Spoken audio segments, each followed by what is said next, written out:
funk. Thoughts deep, boys steeped in the depths that he sunk. Big stress, depressed in the middle of fall. Sky gray, I late in the thick of it all. I wonder, how long can a human survive just staying alive or carrying the rest of the tribe?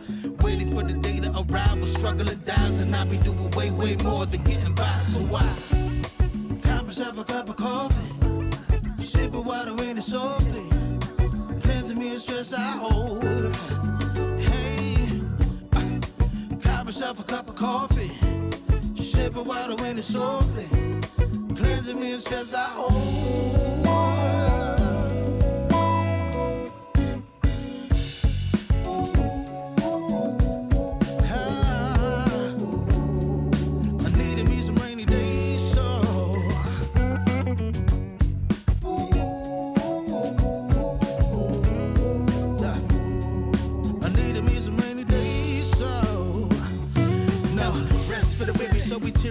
Realize life is so much more than just living a day. Every day I can sit and reflect and reconnect to myself and all that I've been given. See, giving up is not an option. So when I'm looking at gray skies, I'll be adopting a new way to deal with a test. Lord, relieve me of stress. The rain be looking like when blessings drop in. And so I cop myself a cup of coffee, sipping water in it softly, cleansing me of stress I hold.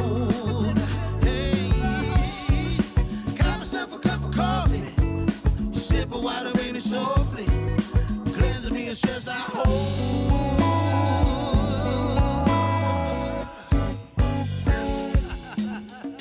Hey, here we go. Yeah. Let's do this. Y'all ready? 1, 2, 3. In times of test, let no harm beset me, oh my Lord, oh my Lord. In times of test, let no harm beset me, oh my Lord, oh my Lord.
Warning, the following image and or content may be disturbing, offensive to some viewers. Viewer discretion is strongly advised. What's the dealio, y'all? Man, hey, okay. All right, okay. All right, y'all, okay. All right. It's okay, y'all. It is okay. All right. I get it. I get it. I get it. I get it. I get it. I get it. Y'all say, God damn it, Urban. That's bullshit. This Negro here haven't been live in almost a month. That's bullshit. This Negro is tripping for real. What in the hell have you been, Urban? Like, God damn. This dude haven't did a show or nothing like that. This dude done abandoned YouTube. So even got all my critics and retractors and stuff looking for me as well too. Damn. That's bullshit. Some people believe I do quit YouTube altogether. God damn. Can a brother just take a break? Can I just take a break? Man, look, I've been going strong this whole entire year, and I just need a final vacation. Am I allowed to take a final vacation? Damn. What the hell? This some all that bullshit. That's bullshit. Oh man. Look at this. Look here. Look here. Lionel is the reason why I'm live tonight, y'all. This Negro here is the reason why I'm live tonight. Because I was trying to chill until the beginning of the year, to be quite honest with y'all. I'll try to just chill out and just let this final year just close out, just be done with 2024 and start off brand new in 2025. But no, this dude Lionel, right? This dude Lionel, man say, man Lionel, on the back end, we be having some conversations, y'all, for real. We be having some crazy ass conversations for real. I ain't lying. Some of the conversations we have end up transferring over to people shows like SBK and E and other people shows like Salida. But but we been having some crazy conversations for real. I ain't lying, y'all. I ain't lying. Every single time, Light will be like, hey, bro, Urban, man, you should really go live and talk about this one. This will be a great show. And I'll be like, man, hell no, I don't feel like going live, bro. I don't feel like going live at all. I just want to chill. But Lionel, nah, bro, you have to do it. But shout out to Lionel, man. Shout out to Lionel for real.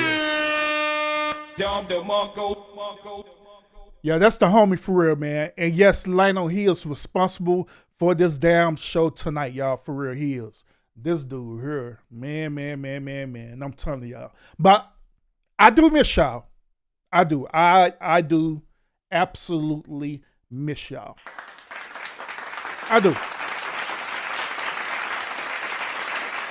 I really do. I really do, y'all. I really do. Man, look, who we all got in the building? We got the Jordan Life in the building. What's up with it?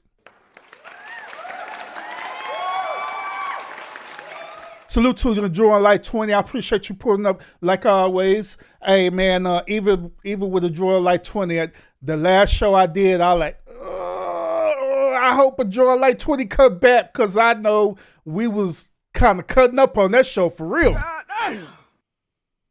But I appreciate you pulling up. Appreciate you. Appreciate your loyal support. I appreciate it. We also got Scorpio Mama in the building as well, too. Salute.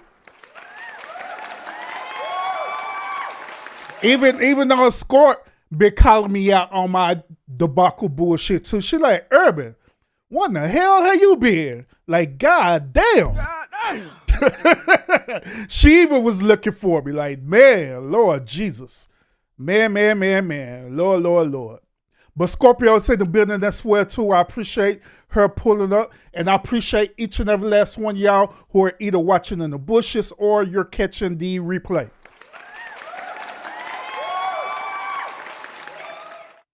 So, yeah, we got a topic we're going to talk about tonight, y'all. And once again, this topic is courtesy of Lionel. All right? Before we get into that topic, man, I got something to get off my chest for real. I really do. I have something to get off of my chest. In order for you to understand where I'm coming from, man, let me show y'all this. All right, let me try to pull this up on the screen real quick if this is the right one. That ain't the right one. Let me fix this real quick. Let me fuck. All right, let me show y'all this real quick, man. I got to show y'all this, man. All right, so this is a survey, or this is a poll that I have put out earlier today. Speak, what's up with it? What's up with it? I'll address you for a second, bro. But this is a survey that I have put out earlier today. I said this in the survey, all right? I said it's been a phenomenal week, a phenomenal 2024. So many great memories as well as challenges. Thanks so much for my moderators and subscribers for support. We're not done yet. What content should I do less? That's the key word, less in 2025. So far, about four damn people had commented in on this survey. Like, That's bullshit. let me tell y'all something. Let me tell y'all something real quick. Those of y'all who are my day ones, right? Those of y'all who know me, right? Those of y'all who rock with Urban, y'all know good and damn well that I'm not gonna change up none of this stuff that I got on here. Y'all know that. Y'all know I'm not gonna change up none of this stuff on here. Period. Y'all know good and well that I'm gonna be doing more panels. Y'all know damn well I'm gonna be doing more DJ shows, and y'all know good and well I'm gonna be doing reaction shows as well too. So the question you should be asking yourself, not my day ones, not my moderators, but the question that other people should be asking themselves is this: why did Urban put this up here to begin with in the first place? I had put this up here not for my day ones, not for my subscribers. I have put this up here for my critics and retractors just to see what type of dumbass bullshit y'all's gonna want to say. Just to see. Just to test y'all out and see what y'all's gonna say. See if y'all gonna say some dumb stuff. And lo and behold, y'all did. Hey, and what's so crazy about it, y'all, is that majority of votes came from me DJing. Like, who in the hell will vote for a DJ to DJ less? That's crazy. That's bullshit. That's some crazy work right there. So that let me know right off the bat that people who participated in this, these people are some haters all the way.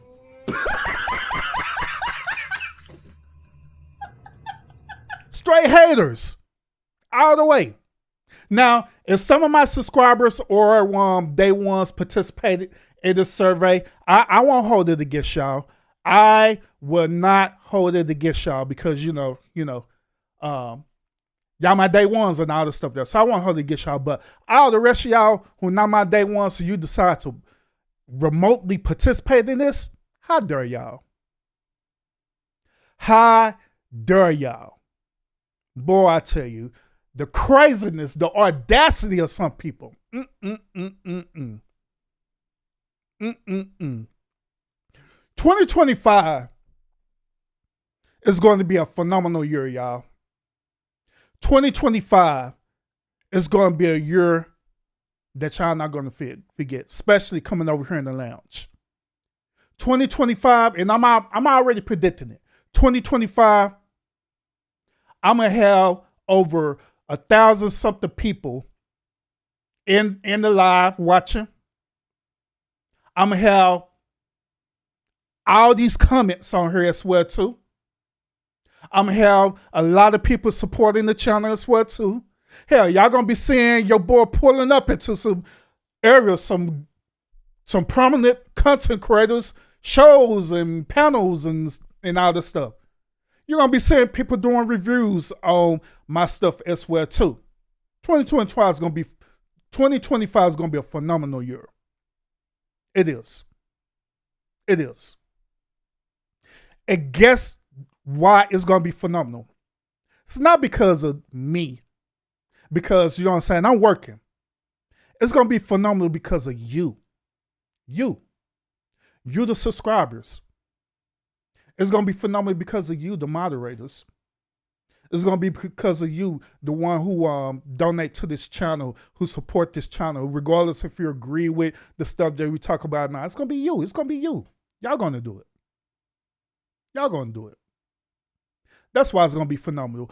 I wanted to be in the position that I'm in right now, even in 2024, if it wasn't for each and every last one of y'all.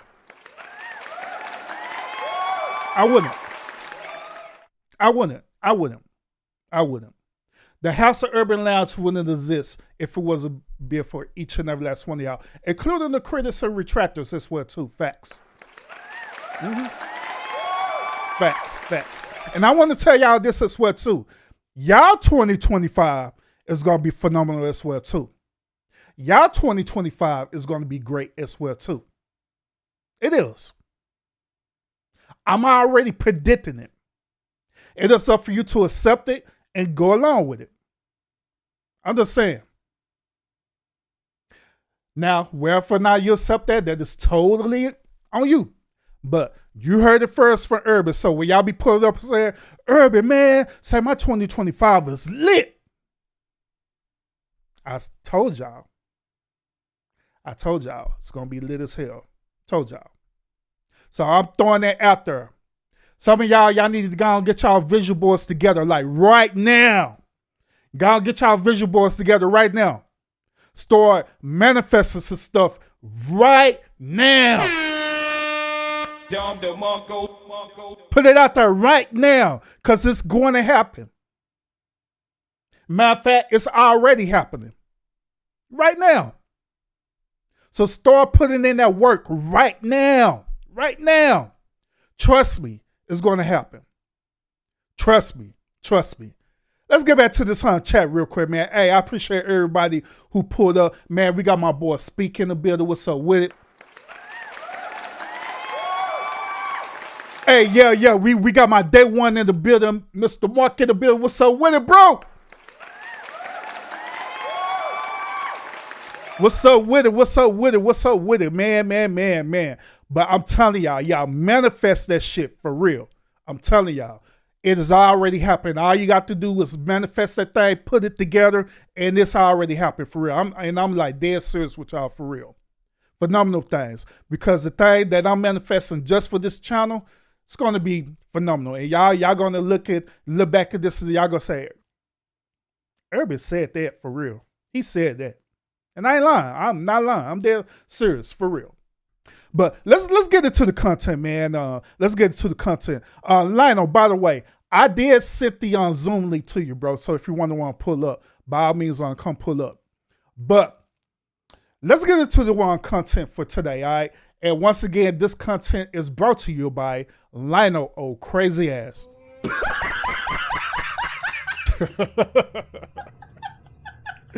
Lionel. So look, let me give y'all some context to what we're talking about right now. All right. So let me pull this up. And this is something that Lionel has shared with me on IG. All right. So here we go. All right. So this is what Lionel shared with me on IG, y'all. And this is going to be the whole synopsis of the conversation that we're going to have tonight. All right. So here it is. Now, this person right here, this person KB, obviously it's a woman, right? Say this. Not having an active father in your life actually does affect you because I've never been treated right by any male in my life. So honestly, I don't even know what I'm looking for in a boyfriend or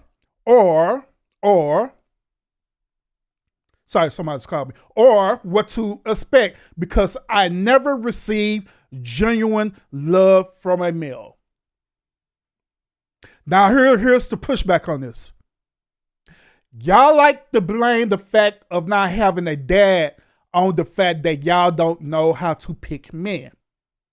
If you say you never been treated right by a male in your life, then you clearly know what right is and you still got no dad. You figured that out by yourself. And last but not least, the final part down here says this. That part. I didn't have a male figure growing up, but I knew that I didn't want the street thugs that my aunts and cousins were dating. It's common sense. That might work as a teenager, but as an adult, you should know what type of man to look for, even without a father figure. So let's talk about it tonight, y'all. Let's talk about it. Let's have a conversation tonight. Do y'all agree with this? Do y'all agree with the original statement where this young lady is said that by her not having an active father in her life, this caused her as a grown adult to not choose men properly, or this caused her to not vet out proper men? Do you agree with that statement? Do you? If you agree with that statement, let me know why in the chat. Let me know why. Because I'm curious to want to know why would you agree to something like this? Do you agree with the rebuttal on this as well too? Do you agree with the rebuttal? Because both of the rebuttals came from obviously men, right? And both of these men were saying, "No, sweetheart, it don't have nothing to do with that dude being an absent father. They have everything to do. They have everything to do with your choices and decision as a grown-ass adult." So do y'all agree with their rebuttal on this? Or do you disagree? Put it in the chat. Let me know what y'all think about this. Because we're fixing to dive deeper to this, all right? We really are. Hey, Speak said this earlier. He said, interesting. We was talking about this on IG. Yep. Facts, bro. Yeah. Facts. Lionel say he'll pull up in a minute. Marquis said this. No, sir. Because she choose those men, boys, and whatever else she decide to lay with to accept into her life. She saw all the red flags, but she still continued because she liked misery. What do y'all say about that? Do y'all agree with that? Or do you disagree with that? Let me give y'all my perspective on this. My perspective on this is this. Me being a father, right? I believe in the whole concept that a father have to do their best to be active in their daughter's life. Absolutely. Absolutely. But at the same time, when a daughter becomes a grown adult, that is her responsibility to choose or vet out the man that she wants to vet out. It's her responsibility. Now, I know the old saying where it be like, yeah, daughters try to look for men just like their fathers, right? That's not entirely true, okay? That's not entirely true at all. Daughters don't necessarily be looking for men. Daughters don't necessarily be always looking for men just like their fathers in their life. Even if the dude is a stand-up guy, they look for whatever it is that they are attracted to. That's what they look for. So you could be a stand-up father, that could be in a 2-parent household and everything. But at the end of the day, right? The end of the day, once again, the end of the day, it is that daughter who is making the choice to either be with a stand-up guy or not. Correct? Or am I looking at this the wrong way? Am I viewing this the wrong way? So she didn't have no uncles or even a grandfather to show her love? Bro, I guess not. I'm just saying. Gas man, salute fam. Appreciate you pulling up. Oh yeah, you live, Lionel. Yeah, you good? If you could hear.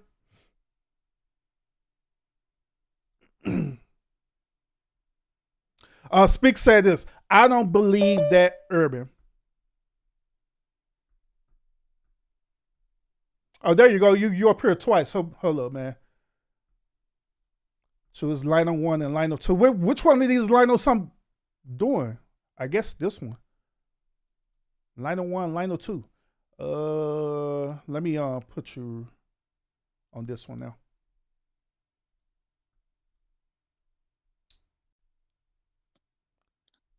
Can you hear me? Yeah, y'all can hear you now. What's up, man? What's up? What's up with it? What's up with it? I had to get out the freezer.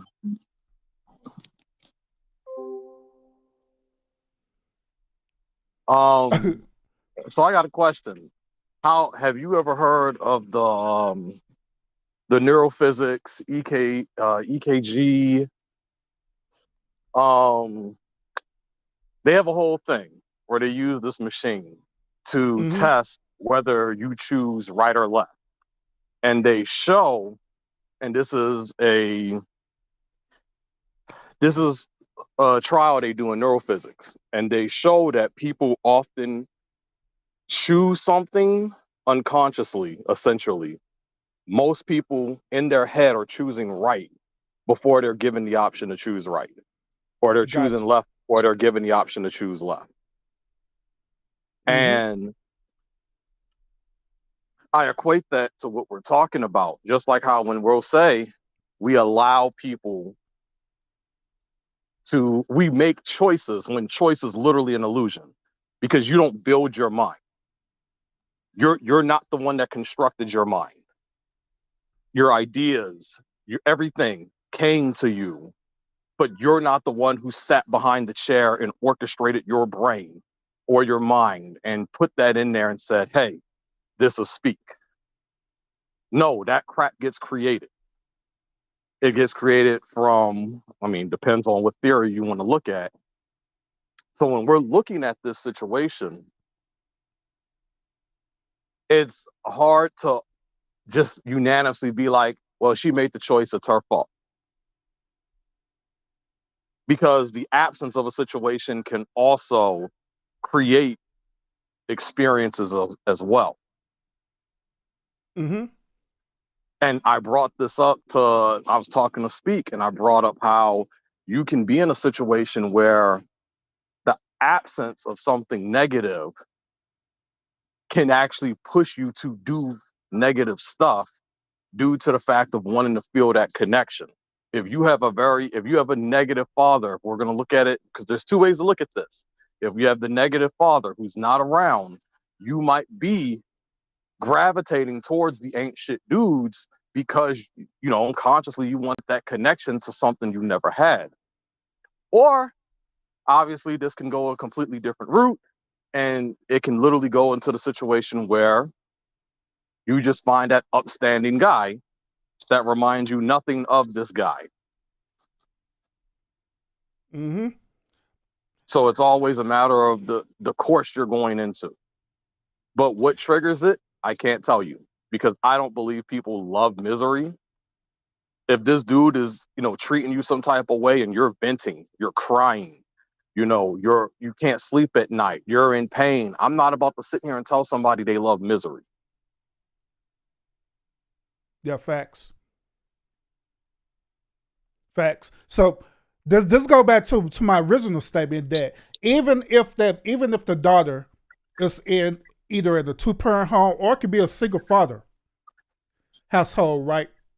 And that dude is a stand-up guy and he's present in that daughter's life. She still could either pick and choose the path that she want to go. She could either try to live for a dude or mimic a dude that's similar to her father, or she probably have a type that she's looking for, that she's desired, and she goes after that particular type. Right? Yeah. And, people are attracted to what they're attracted to at the end of the day.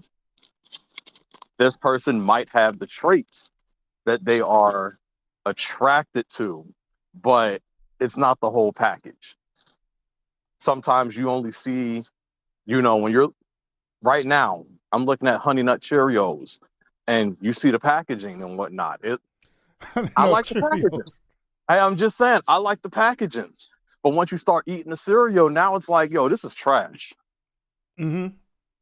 So that's what some of these people could be going through, but we don't look at it that way. Or at least the conversations, when you look at the actual chat, the conversations wasn't giving that feedback. In her world, in her reality, she's trying to give us she's literally trying to figure herself out.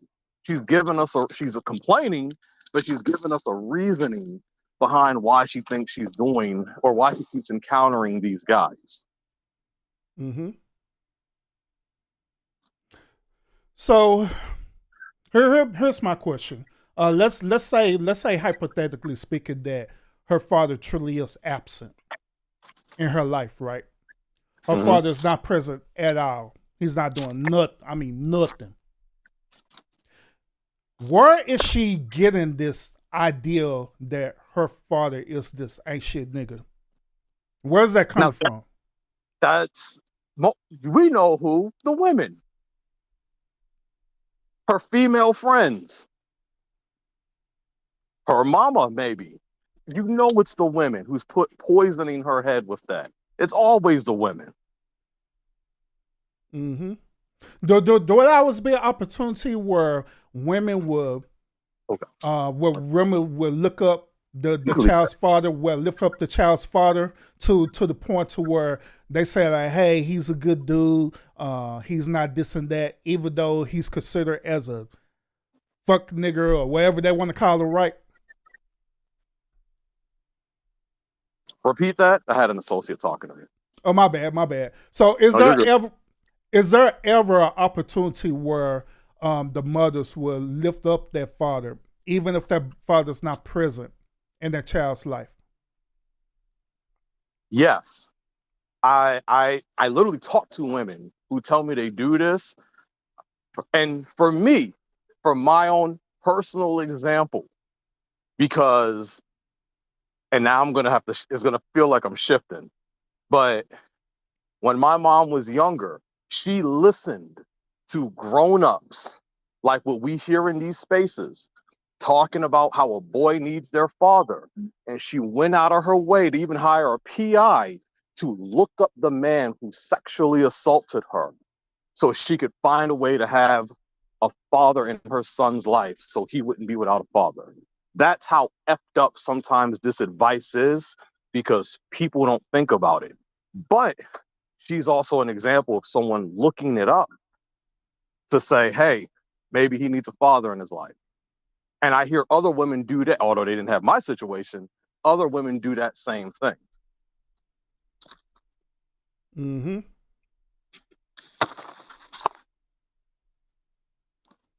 Oh, yeah, go ahead. Give me 1 second. Oh, no, go ahead. I was on. But yeah, let's say I agree with that. I agree. Because we don't know if the dude is a messed up individual, because again, we know it's being fed to her essentially, because that's how she's making this argument. However, we can look at the replies that she's getting. They're automatically also trying to insinuate how, well, it's twofold.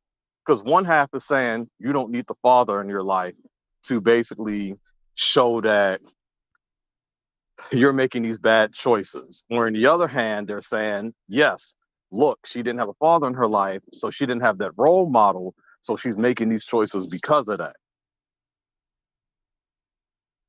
But no one's actually asking your question, what if the father was a good person? And what if, the mom chose not to look him up? Or what if she chose not to find him? Mm-hmm. Or what if their relationship ended on a bad note and the mom purposely is hiding the father from the daughter? And that does happen. That we do know that does happen. Mm-hmm. And then So she then not credit this whole narrative, said that, oh, he does a ape shit dude, he ain't doing this, he ain't doing that, right? But isn't that what it's always go? It's going to go to that regardless. If the dude isn't around, does it not always fall into him being the ain't shit dude? Mm-hmm. That's where it Fact. always falls into. Because they're going to assume either you're not doing enough. Why isn't the father the one that's holding the custody? Why isn't he visiting more? Why isn't he there 24 hours a day, even though he got his own life and the mom is trying to keep him away? They're going to find every excuse on why the father should be there. But when we're looking at this woman's mentality, we know it's been enhanced by females. So when do we put the accountability on them? Mm-hmm. Here's another interesting thing too. Well, whenever you hear the word absent father, right, it comes off as something negative or something bad. Nope. So when we use the term absent mother, why that don't come out as something bad? They ain't negative at all. Because Well, women don't hold each other accountable. yeah, well, whenever you hear people talk about women being absent mothers, then there's an excuse behind it. Or maybe she's on drugs. Or maybe she had a nervous breakdown. Or maybe she had the child out of wedlock. She really didn't want to have a child, and she couldn't abort the baby. But men, on the other hand, we have to take full-fledged accountability for. Oh, he's an absent parent. Oh, he's an ain't shit dude because he don't want to put up with X, Y, Z. He don't want to put up with mom cussing him out, taking him to police stations and all this other weird stuff. He don't want to put up with mom getting her new boyfriend on the dude to try to get the dude to fight him, and creating lies and false narratives. Real story. My mom, her dad, he was a crazy dude when we were younger. And her mom kicked him out, did everything in her power to make him seem like a pissed off Godzilla. Like literally just angry. He'll destroy the city, everything. When I met this dude, he was nothing like how grandma had depicted him. Because she wanted to keep him away. She wanted to she did spin a very negative persona of him. But yet when I met him, and my story is always going to be the same, it was the first time I had ever seen someone that had given genuine love to my mom. And I was like, this is the villain, the evil guy that grandma been talking about the whole time. And all this dude wanted to do was spoil his daughter. Mm-hmm. That's all he wanted to do. I've seen this personally, how women will spin this narrative and be, the absent father. But then when you meet some of these dudes, they're like incredible guys. Mm-hmm. Yep, facts. And now don't get it twisted. There are some dudes who are really some screwed up fathers for real out there. We're not taking that away. We're not saying that they don't exist because they do exist. They do. I know some right now who are like that for real, who don't care about the kids, they don't care about none of that stuff. You know what I'm saying?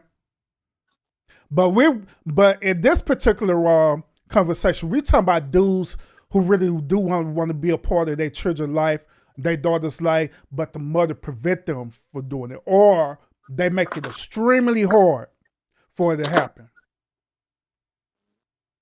But they don't get that grace. That's ETV's favorite word. They don't get that grace. And what happens is you should have been trying harder. That's all it is. You should have been trying harder. You should have been doing more. Yeah, facts. Shout out to everyone in the chat. Katie, I see you in the building. Appreciate you pulling up. Sure enough, I see you in the building as well. Appreciate you pulling up too. Tonight, we're having an interesting topic tonight where we're talking about this whole narrative out there about fathers who are being absent in their daughter's life, right? By them being absent in their daughter's life, it corrects this whole narrative that the daughter be choosing bad men because of that. Do y'all agree with that or do y'all disagree with that? Because to be honest with you, I believe at the end of the day, it's all based on choice, regardless of the circumstances. Based on choice. Even the things that that you deal with life is based on choice. Like, so say for example, you grew up in a poverty stricken environment, right? Your mother was either a single mother or your father was a single father, or both parents was living and you was living in a 2-parent household, but they was living in a poverty stricken environment throughout their whole entire life, throughout your whole entire child life. You end up growing up, you end up getting an education, right? Growing up, you end up going to college. Then after college, guess what? You have the choice to either do one or two things: to go back into that poverty-stricken neighborhood and live that same life, or do something better, right? But it don't have nothing to do with the environment that you're living in. It has everything to do with the choices that you make. That's how the way I see it in this situation. That's how the way I see it even deal with relationships. When women choose to be with dudes who are toxic, narcissistic, and all these other things, right? They're choosing that. In their mind, they're thinking that this is the only thing that is out there for them, or this is the one type of thing that they qualify for, when that is far from the truth.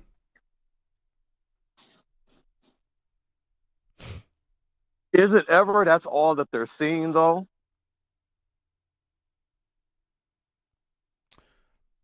So, I mean, Because I, I only ask that. Like, hear me out. I only ask that because some people be in environments.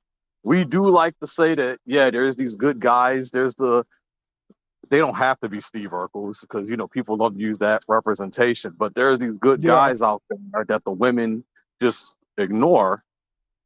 But like, if we're going to use a modern example, maybe these dudes are in the house playing video games. Maybe these dudes are at the Comic-Con convention. Maybe these dudes aren't exactly outside where you're seeing the narcissistic ain't shit dudes at. They're the dudes that are at the clubs. They're the ones who are going to the 5-star restaurants, hitting on the girl, chasing you down the elevator. They're the dudes that these girls are seeing. So if that's all they're seeing, they might be looking at it like, because again, when there's one common thing that these girls ask: where are all these guys at that y'all talking about? Mm-hmm. So it kind of begs the question on, if so many women are asking where all these good dudes are at, maybe they're not out there. Maybe they're not out there in the open. I mean, Or maybe they're choosing the wrong type of environment to try to find them to begin in the first place, which once again that deals with choice. now I agree. And I've seen definite choices go a different way. It's definitely a choice, and choices absolutely matter. But people, you don't just make choices, basically because, you want to be miserable because this is an ain't shit dude. I'm going to just go with him Mm-hmm. just to do it. Women do want comfort. They want comfort. They want good sex. In my head, most of these women act like they want a man child sitting on the couch. But since that's what a lot of them end up getting, but these women want a lot of things. So they choose these dudes thinking they're going to get something out of it, because a lot of them fall in love with potential, right? They're Mm-hmm. looking at it, okay, or some of them think, I can change a dude. Maybe I can turn this Pookie into a Clark Kent. Maybe I'll make him feel like I'm the only one. No, you just someone I'm going to smash and pass to the homie. But that's what they're thinking. I can turn Pookie into Clark Kent. And then they'll put in the work to do that, and then they get disappointed, unfortunately. Mm-hmm. Yep. Because you made the choice to, get with a Pookie, but at the same time, I also understand if they're the only options that they see, you're making a choice based off of the options you see. Also, so I Mm-hmm. understand because a lot of these women say the same thing. At that point, I got to start listening because they all repetitive. So they're making their choices literally out of a sea of pookies. Yeah, facts. And so once again, with all that being said, they don't have nothing to do with the wrong father whatsoever. It's And based I on the agree. decisions that they're making. Period. Now, I agree with you. So now we have to use the other part of this argument. There are people who are talking about you need to go to therapy, you need to go see a psychiatrist. They're bringing this argument up to say that if they go get mental help, the mentalists are telling these people it has to do with the father. They are confirming her bias. They are letting her know that yes, because you didn't have a father, you are choosing these people now Hmm. as a way to somehow connect with something you did not have. So by them saying that, right, it shifts the accountability part away from her. It shifts the blame more so back on the father. Yup, that's exactly what it does. Mm. And that make it be unrealistic. So So so with what the do y'all what do y'all think about this, chat? What do y'all think about women who go to therapy, right, for these issues that we talk about right now, and they want actual therapists, right, literally give this type of advice, give this type of advice saying that it's the father's fault. Your behavior is because of the father. Do y'all agree with that advice? what the chat saying, since I can't read none right now. I'll show it on the screen in a minute. Hold up, let me get speak up here real quick. Speak, salute. What's up, man? Can you hear me okay? Oh yeah, we hear you good, bro. Okay, I remember last time I was trying to do Zoom, it was being a little funky. Salute. Welcome. Yeah, I thought I'd pull up because, me and Lionel was having this conversation earlier as well. Oh yeah. So what's your take on this, bro? Look, me personally, I believe that, this woman, he was talking about her experience was without a father. But I believe that, a woman's first experience with any man should be with her father. Like that's the first example that she will see of any man. And usually it's going to go towards if the man's worth a spit, that's what she's going to tend to look for. Because at a certain point, women don't realize this, but they're going to go in search of, of the love of a man. And so if that's already given to them by their father, from him nurturing her, taking care of her, that type of thing, then she's going to typically know that this is the type of man I want in my life. Now, that's not always the case. A lot of them do stray, let's be honest. But, that's what they typically are going to go for. Somebody who was like their father. Gotcha. And see in that particular perspective, I can understand that because basically the child is mimicking the behavior that's being given to her by the father. But when you think about that logically, right, Speed, do you think that that's healthy for a woman to go after a man that's similar to her father? I mean, it's better than the alternative. Like let's say for instance, we'll just use the example of a woman who doesn't have a father. And we'll give her the extreme example. She's with a single parent, and she's in a single parent home with a mother that she sees men coming in and out the house. So that's self-consciously teaching her that that's the way she finds love, love in a man is by sleeping around. Mm-hmm. Because that's what the example she saw was that that's what her mom was doing to, get the attention of men. Because at a certain age, women start seeking attention of men. It's just what it's their nature. It's in their nature to do so.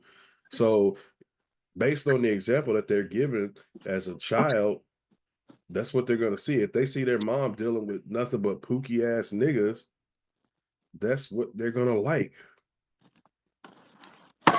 Or that could be what they dislike too, depending on what that Pookie is doing, right? Yeah, yeah, or like they see a man that, well, because I've seen the examples of, women that seen dudes that whoop whoop their mom's butt, and that's what the type of dude that they ended up with. The same type of dude. It's like what they call it, like a Groundhog Day effect. Like it just Mm-hmm. repeats itself. Mm-hmm. And this an interesting point because also this is what I was talking about earlier is that it could be a possibility that they could go either way. She could either go for a dude that's similar to her father, right? Or she could look at her father. Her father could be a stand-up guy. He's treating her mother well, regardless if they're in a two-parent household or they're in a single-parent household. But he's there. He's been active in doing it, right? And she still could have some type of resentment and go for the opposite dude. Yeah, like I said, and I think that's more of the rarity than the norm. I think when the example is good, that they tend to follow that example. Like they know, this is how my father was. That's the type of man that I'm striving for. Or do Not we include trauma in your thesis? like what kind of trauma. I have a cousin who was raised in a Christian household. Father, mother, two other siblings, church every day, great schools, nice house, nice area. And unfortunately, I mean, the dad was a great dude. He's still a great dude. But she got assaulted by a cop one day trying to go home. And then she was thrown out of the cop car and basically naked on the highway, screaming because she had been taken all night. And so when you see what her next real relationship looked like, it was with an abuser, essentially. It wasn't with anyone that looked like remotely like her father because she had been traumatized horrifically. Mm. She definitely wasn't looking for a dude that reminded her of her father anymore. And I mean, you have a point on the trauma because it I don't want to say this wrong, but there's something in that trauma that she experienced that made her think that this is the type of guy from then on out that she should accept. I'm trying to put this nice. Oh, I got a better way for you because it's pretty much how she thought. If God allowed this to happen to me, then this is what I deserved. I wasn't gonna go that hard, but Oh, I'm telling you what she thought. yeah. Hmm. Interesting. It's kind of like Interesting. how women that are great, they tend to be promiscuous. Like it's like I don't know, it's a slippery slope. And that's all I Mm-hmm. was asking. Does trauma play a role in your thesis? Because I've seen what trauma can do to people in a really great environment. But one situation, it's like I say with the superheroes, they're all good until they have a bad day. All it takes is one bad day. And I do believe that Mm-hmm. those are probably like outliers too, that's not the norm. What we consider as the norm, though. Like the norm is like, let's say they're in a two-parent home. The father's like, I'm not just saying he's just there.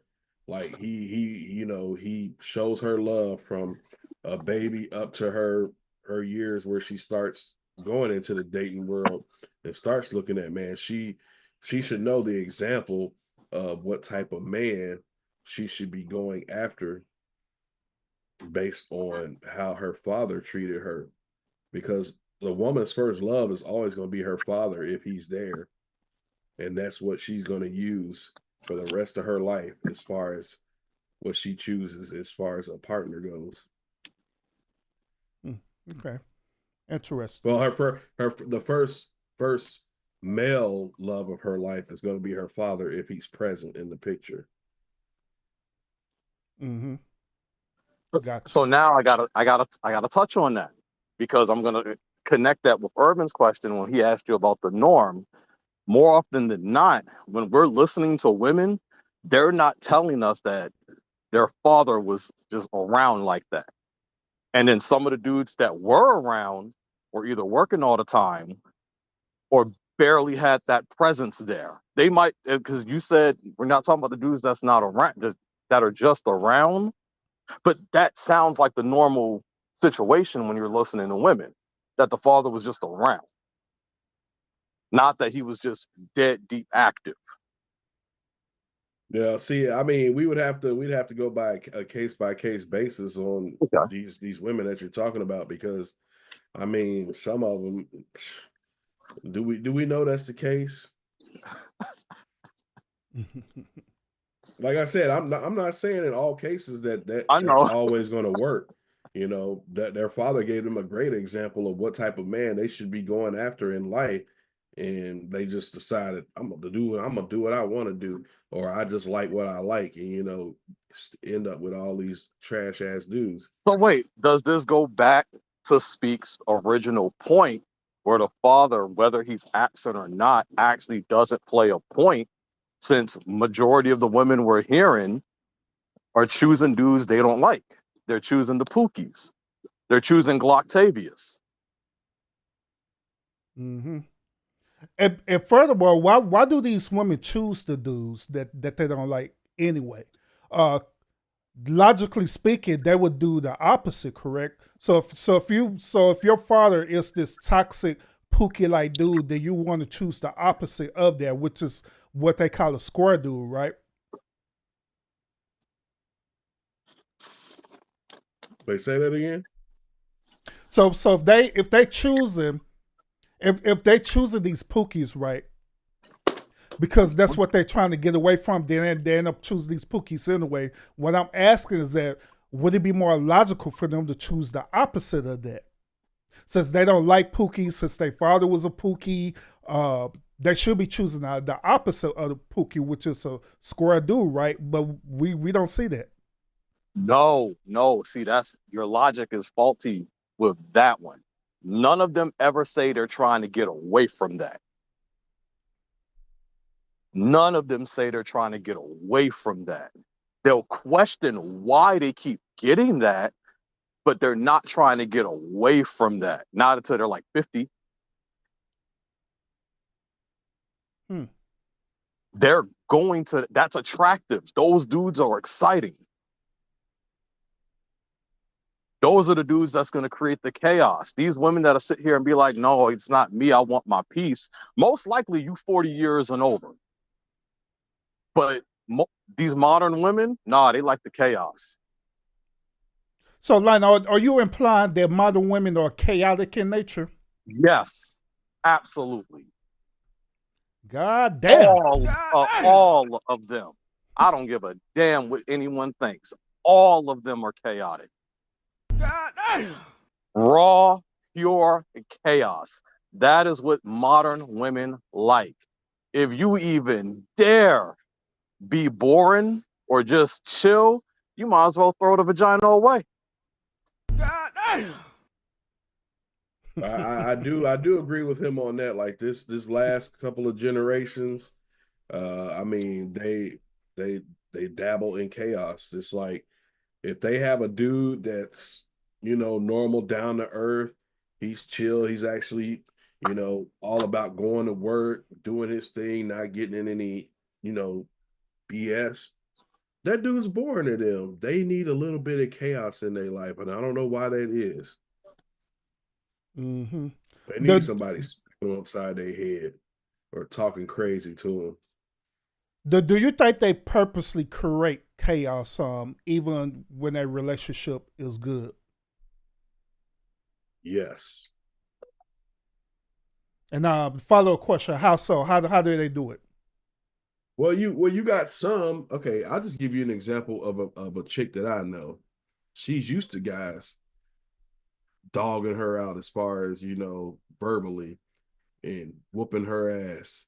And she had a guy that was good to her, but she always tried to start shit with him. Always. Like she wasn't content unless she was picking at him. And then that turned him into what she liked. And she low key, I think she low key gravitated towards that. She didn't want the man that didn't cuss her out, that didn't whoop on her. She wanted that smoke because it was just normal to her to be in that type of relationship. Now that she's Mm-hmm. older, she don't want that no more. But you're older now, so your shelf life is on the line now. Your shelf life is, who wants an old, used up? Yep. I, Yeah, I'll her leave it at that. yeah, her expiration date expired. Yeah, Time to get the brand needs replaced. So it's too the brand yeah, needs it's to be too late thrown out. now. It's too late. Hey, I was in a relationship similar to what you was talking about, Speak, where the woman, she was looking for chaos. As y'all know, I'm one of them stand up type of dudes. You could call me a square and all the good stuff. It's fine. I don't care. But when I was in a relationship with her, she was purposely, once again, purposely try to find any old type of reason to start a argument. And the reason why she did that, because she low key was turned on to that. Now, the thing about it is that I did, as a man, had choose her. I choose her. I absolutely had choose that woman. I did. But the reason why I chose that woman is because in my mind back in the day, I was acting like how some of these women are, which is that she was a project that I could change her. I could want to make her to the person that I wanted her to be. Yeah, you actually believe that, but you can't. You can't change them. So Mm-hmm. remember, the thing about this is we're saying it's a choice, which no one's disputing. It's a choice, but they're trying to like this girl is trying to understand her choice, and these other people are trying to add in value to help understand the choice. Because if we're not helping anyone understand the choices that they're making, it's just literally blame. So how are they going to learn from it? Well, you made the bad choice and then you walk away. Mm-hmm. So they're trying to understand the choices that they're making and maybe formulate a better choice based off of that understanding.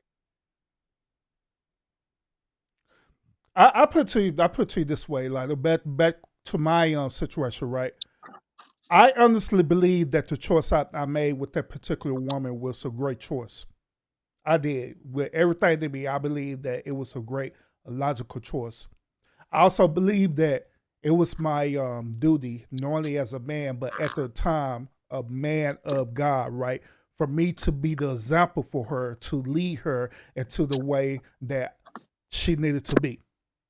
So I went through that whole process of doing that. Went through the whole process trying to change her and everything, to one day just discovered that at the end of the day, even though she was toxic and messed up and all this different thing, it was my fault, because I chose her. I chose to be with her. I chose to be in a relationship with her. I chose to sacrifice my time and energy and income and Money. everything on her and resource on her. I did that. I Trying to did play it. Captain Save-A-Ho. Hell yeah, absolutely. Absolutely. See, women, y'all see how easy it is for us men to hold ourselves accountable, and we have no problem with it. I'm just saying.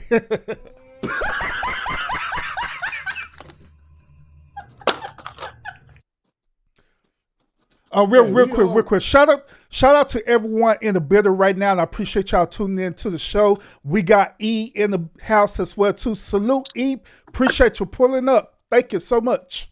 Oh no. Like I'm talking about, oh no.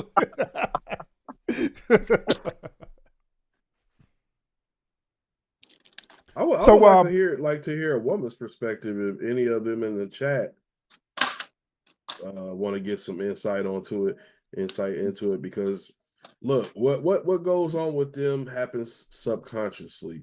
They don't know. They don't know See, why they come why on they. now. These are the It, same women who talk about love languages when one day they like Skittles and then the next week they talk about they never liked Skittles before. These are the well, same women that be like, hug me. I want you to hug me more. But then a week later, I don't even want you touching me. yeah, because their They don't emotions know. all over the place. But like I said, when it comes to what they like, it's all subconsciously it's all subconsciously done. It could go for the same as you when we talk about some of these men that grow up with single mothers. You know, this is why a lot of them have animosity towards men, because they've seen their mothers having men come in and out of the house. So they have a lack of respect for men who look like them. So why do you think they're going out in these streets committing crimes and having all this animosity towards other men that look like them? Because all they've ever seen is what was in the household. Bunch of ain't shit niggas coming in, running through their mom and leaving. So that subconsciously builds animosity towards people who look like them. Same difference with just the female being in the home with her mom, seeing shit examples of men. Mm-hmm. Yep. Yeah, I agree. Hey, Mark asked me this. He said, "But how does it make you feel?" He was asking me this question. How does it make you feel? At the time when I was dealing with that situation, um, I felt that I ain't gonna lie. I felt empowered. I felt like it was my duty to not my duty to please the booty. Don't go there, gentlemen. But I felt that it was my duty as a man to provide for her. And the thing that I was providing for her is pretty much what we be talking about on this panel or on this show, is simply being a simp. Simping out. Yup. It's where it boils down to. It's where it just boils down to, you know what I'm saying? And so it made me feel empowered in that moment. But afterwards, when the smoke cleared, it made me feel less of a man. It made me feel like that I had failed. That not only I felt that relationship, but I have felt myself as well too. And on top of that, children as well too. So it had me going back and reevaluating myself, reevaluating the decisions that I was making as a man, the type of women that I vet out, and the reason why I was going after these said type of women to begin with in the first place. But that goes all the way back around to the question where we asked about the women on the other hand. When is it a point where they have that same revelation that the choices and decisions that they made, right, that they need to change it, that it wasn't a good decision at all, period, that they need to hold their own self accountable for making that decision? And let's be honest, Urban, they're fun. They're fun for the moment. Mm-hmm.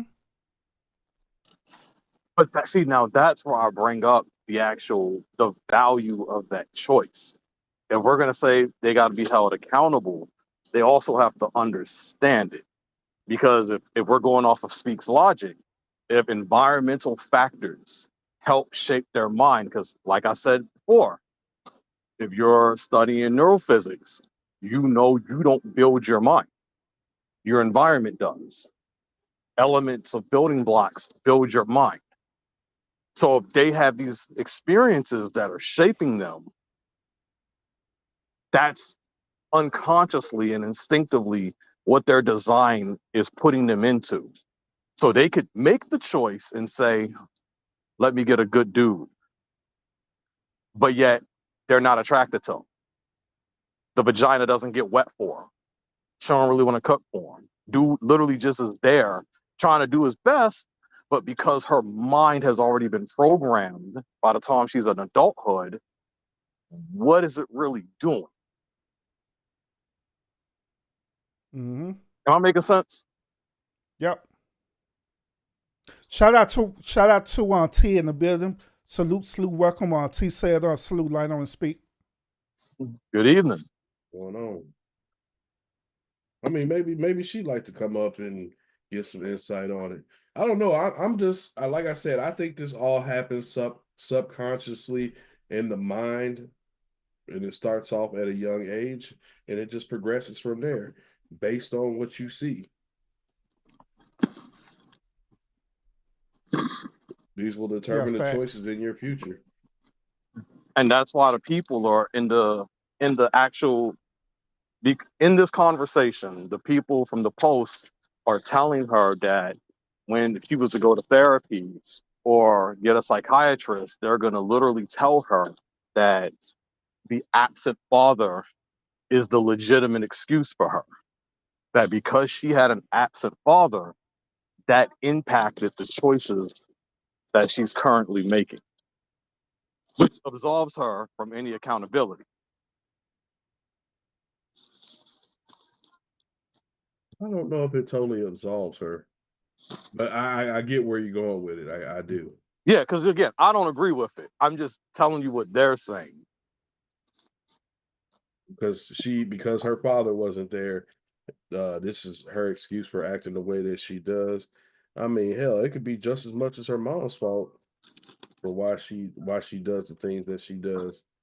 That's what me and Speak said earlier, though. It's Hmm. clearly if the dad's not around, who's influencing her mindset? The mom or her female friends. Hmm. Yeah, yeah, it had to be some type of external factor that's influencing that decision. It had to come from somewhere.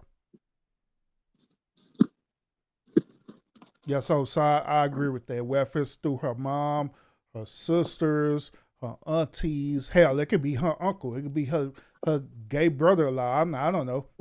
I don't know. I mean, you're right though, Urban. What if the father's not there, but she sees all her uncles are just pieces of shit, drug dealers, just whatever kind of negative, you know, connotation you can give to man. If the Those are her examples. if the mom is around and you're bringing up the gay uncles, the drug dealers, the ain't shit dudes around, I'm blaming the mom for having her daughter in that situation. Hmm. Or how about this, gentleman? That the dad is around, right? It could be the single father, or that could be the two-parent household.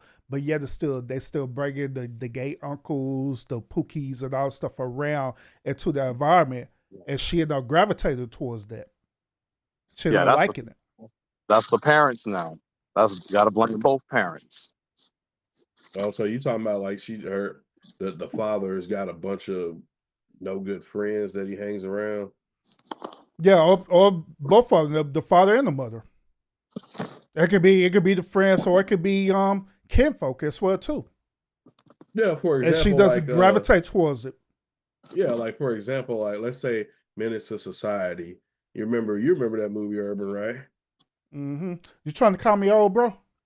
No. I just know we done both seen that movie. I don't know about Lionel, but I know we both done seen that movie. But let's look Hmm. at the example that Kane had as parents. Let's put a female in Kane's place and see how she would have turned out. She'd have probably been like the mom, smoked out, doped out, selling coochie to get crack rock. That's what would have happened with the female version of Kane. It'd have been a totally different movie. Hmm. And it had won Academy Awards and everything then.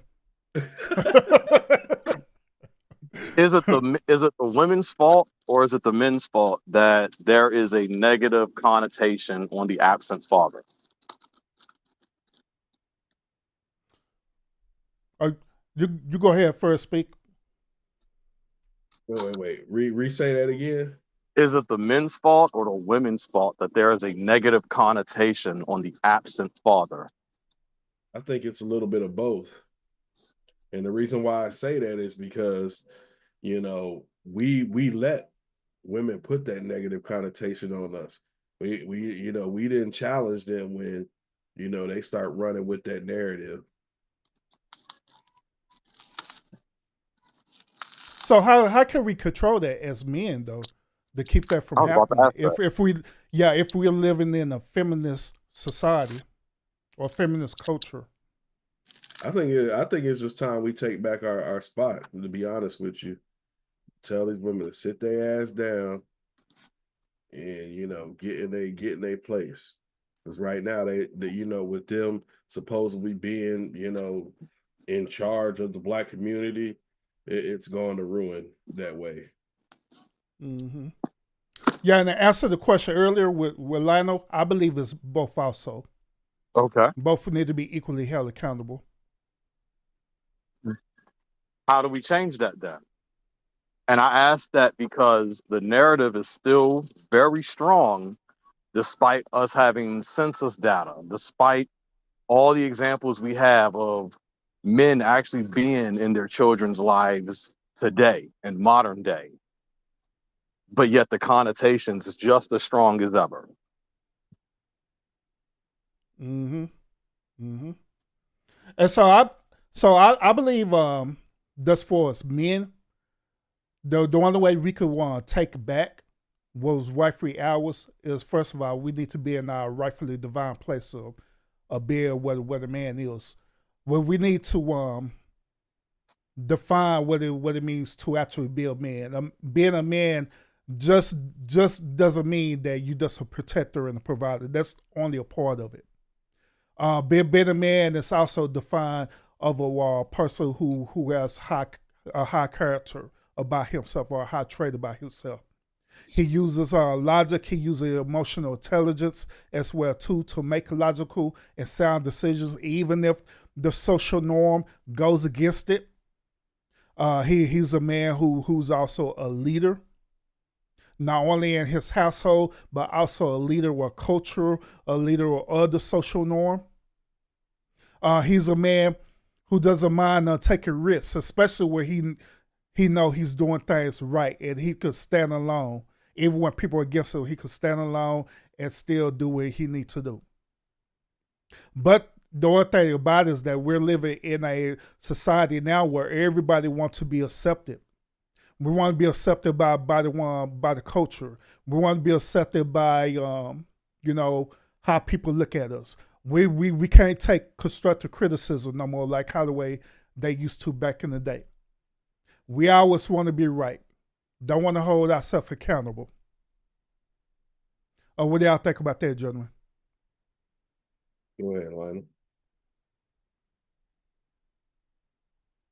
Did we lose Lionel? No, he probably in the freezer somewhere. Oh, he No, I he agree. he muted. Yeah, he I, muted himself. But you can unmute yourself now, Lionel. I agree with you on that, Irvin. I mean, but to be honest with you, I don't think these current generation of adults is going to be the ones to fix that.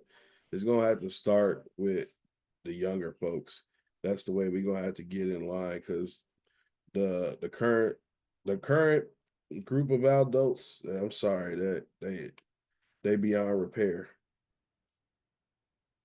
Mm-hmm. Yeah, They already facts. set in their ways. So here's another question. This is the second part of this show, all right? So what can we do as fathers to get our daughters back into finding a man who's a stand-up guy like us? What can we do? Mm-hmm. Yeah, as men, like you have a daughter, and your daughter decides to be attracted to these pookies and ray rays, these toxic dudes. You know what I'm saying? What can we do as men to get our daughters to realize that you don't need to be with them type of dudes? Well, I can just give you an example just from my experience with my daughter when she wanted to start dating guys and stuff. It was always my thing. I got to meet him. I want to see who this guy is that you're so enamored with that you want to go to the movies with. And I would bet them personally based on how I see how they carried themselves. We got to start taking it back to that bad boys where you charge that nigga up when he comes over. You know, make her bring that man around because you want to see what type of dude this is that she's dealing with. And he ain't gonna show it, of course, because he's gonna put on a mask when he comes over and visit you. But like I said, I request, hey, you trying to go to the movies with some boy, he got to come see me. I ain't just gonna be, oh yeah, go ahead and go out and hang with this dude. Hell no, this nigga got to Mm-hmm. come see me because I got to vet him out. Like she might can't tell that he's got some janky shit going on, but I can sniff it out on him. And I just Mm-hmm. tell her now whether she's gonna do right by what I tell her, that's on her. I can't really control that. But if you've been in your kid's life long enough, they are gonna take some things that you tell them to heart. And I tell her, this dude ain't no good. What the hell are you doing with him? And for the most part, my daughter pretty much taking what I told her to heart when it comes to dudes. Mm-hmm. Yeah, facts. And that's real good that you mentioned about the vetting part because you're teaching your daughter the first initial step of the relationship, which is to vet out, which we talk about this all the time on this channel. Like, hey, you need to vet them out. Before you get serious with them, you need to vet them out. You need to vet them out. You need to vet them out and see what they're about. And so it's good that you starting her off there early and teaching her about the vetting process, asking her the right questions. Because what's going to happen is that you're looking at this dude, right? You're looking at this dude, and you're asking the right questions. She's gonna mimic that, right? And so when she go out, she's gonna be asking the same questions. Well, shoot, these questions my daddy asked, I'm gonna ask the same exact question, right? Yeah, because I mean it's our I'm back. job. But she's grown now. I mean she's about to be 21 in February. Mm-hmm. But I'm talking about at that when because I wasn't okay with it when she was 16. She started dating, but her mom kind of fucked. I'm sorry, excuse me. Her mom kind of messed that up and she started dating people when she was staying with her mom at that time, and she Mm-hmm. started dating, and so I was like, okay, but when you come around me, if some dude trying to come pick you up, y'all trying to go this place, that place, he got to come see me. I'm gonna make him uncomfortable because I want to see what he's all about. Mm-hmm. And if he can handle, he can. And I'm not gonna be just an asshole about it, but I am gonna ask him tough questions. I'm gonna get under his skin, and then at a certain point in y'all's dating life, I want to meet your parents because I want to see what kind of parents you got. Let Yeah. me see what your family life is like. What type of time your parents are on. Mm-hmm. And I Do told you her, think? oh, go ahead. Do you think your daughter mother she was allowing her to date at 16 in spite of, or she was just being a woman? Well, the thing is with her mom, she just I don't know. It's like at a certain time in life with females, like especially mother and daughter, they're gonna bump heads. Matter of fact, sometimes they even be trying to compete for the same dudes, and that's what was happening in that situation. Not necessarily compete for the same dudes, but they started bumping heads because you got all that estrogen going. Mm-hmm. They just didn't see eye to eye on certain things. Like when that year and a half, 2 year period that she was staying with her mom, I found out she was working at a damn restaurant. She was dating a freaking 23-year-old when she was 16. And when I found out, I went up there What? and sat that dude down, and I was like, bro, this ain't gonna That's happen. bullshit. Yeah, exactly. Mm-hmm. I told him if I even find out that you picked her up, anything, I'm gonna come back and it's gonna be a problem for you because you're a freaking pedophile. Ain't no way this should be accepted. But her mom's letting her do shit like this because he was throwing a little money in her pocket. Foul ass shit. So Mm-hmm. that's when I had to be like, nah, you gotta come back over here. Yeah, and that's why I was gonna ask that question too, not to get deep in your business, because I know some women do that. They do things in spite of. They know that that's something you don't like, and they'll do it anyway, just to try to piss you out, just to A try to lot of women create do a that. Not a disconnect problem. with you and your daughter. Well, I'm pretty sure, I mean, she was do, but see, the way she would raise her versus the way I raised her was different because she was young when she had her, so she kind of raised her up like that was her friend. And Oh I yeah, told my yeah. daughter, Mm-mm. I ain't your friend. You're gonna hate my guts, but at the end of the day, you're gonna understand why I was hard on you. Mm-hmm. And Yeah. to this day, she, I mean, I wasn't like just super rough on her, but I did give her a lot of pushback. And I was like, you're gonna hate me a lot of times, but Mm-hmm. when it's all said and done, you're gonna realize why I did that.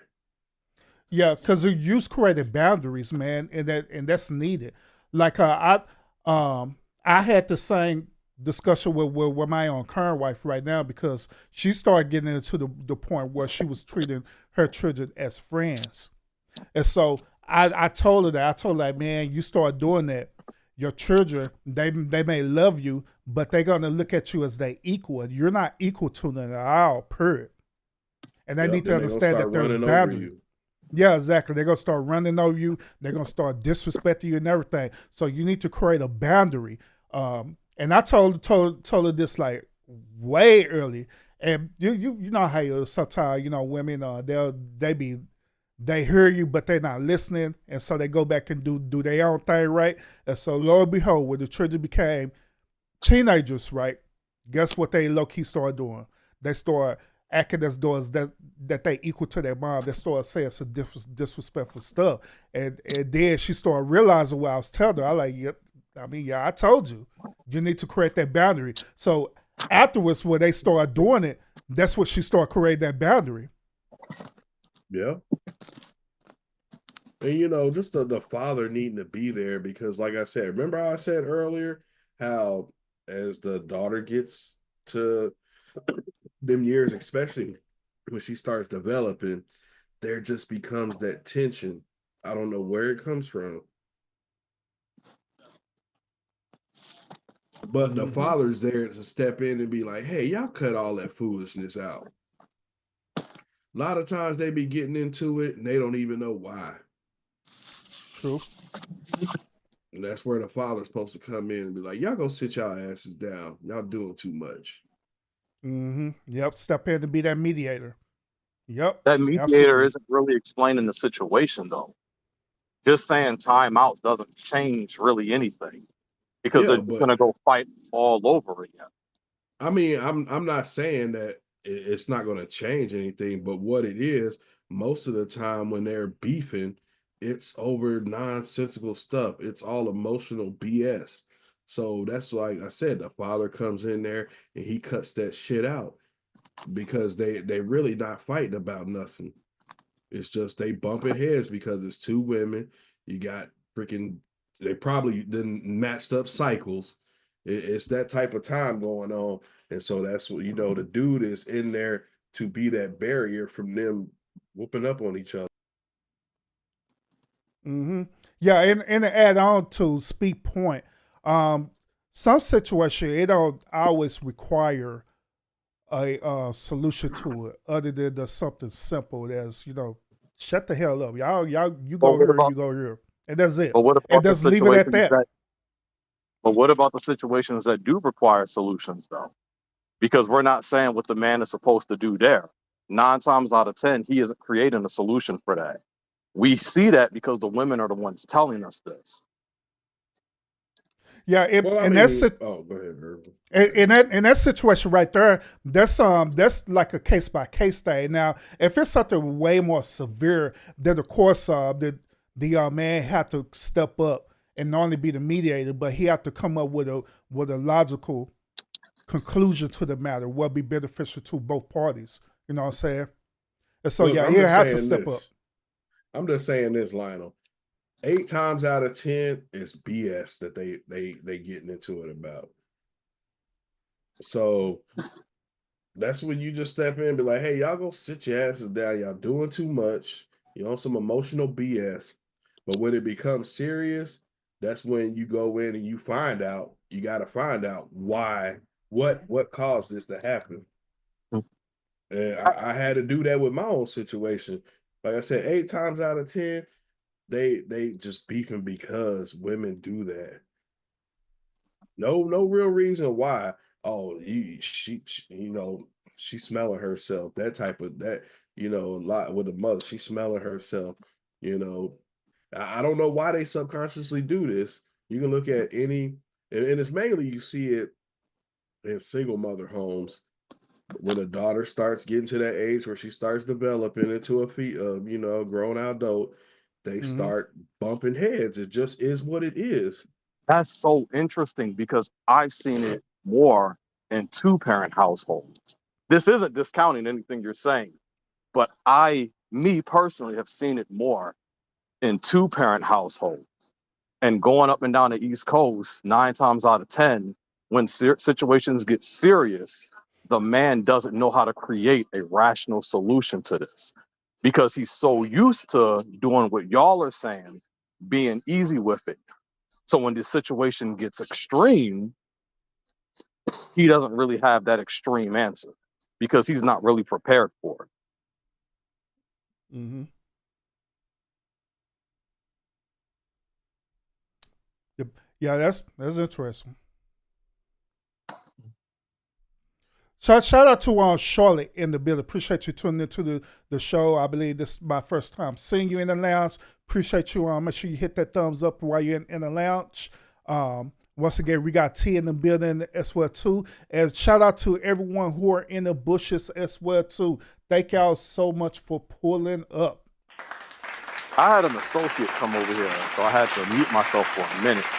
But a couple conversations ago, you was talking about how men need to take their stance back. They need to essentially take their manhood back, the value of being a man back. Mm-hmm. And I'm curious on how that's going to happen when we just saw this election just happen, where we saw how many beta men really are out here, how many men who submitted to the woman's demand, who was guilted into making a choice that they knew they shouldn't have made. More so speaking about the black men. We're literally listening to women tell men how to be a man or to tell them that they're wrong about their definition on being a man or how they walk and move as a man. You got to listen to the woman on how to be a man. But when you don't listen to the woman, it's also a problem. It's toxic masculinity. How can the men reach that point again in large when they're too busy simping for the women or being submissive for the women? Interesting. Well, we'll say y'all chat. Uh, first part of it. And this for the women in chat. What is y'all definition of a man being a man to y'all? Second part of it. What do men need to do to quote unquote take their masculinity back? And don't do that BS crap like, oh, well, what's your definition? Because Urban gave a whole monologue on it. I sure the hell did, damn it. Yeah, because I told y'all exactly what it means to be a man. My whole definition dealt with everything that we are go through as being men. Because you From the know they moment we're love to born deflect. to men. They I'm sorry, what you love say? to deflect. They love to deflect. It's their favorite thing.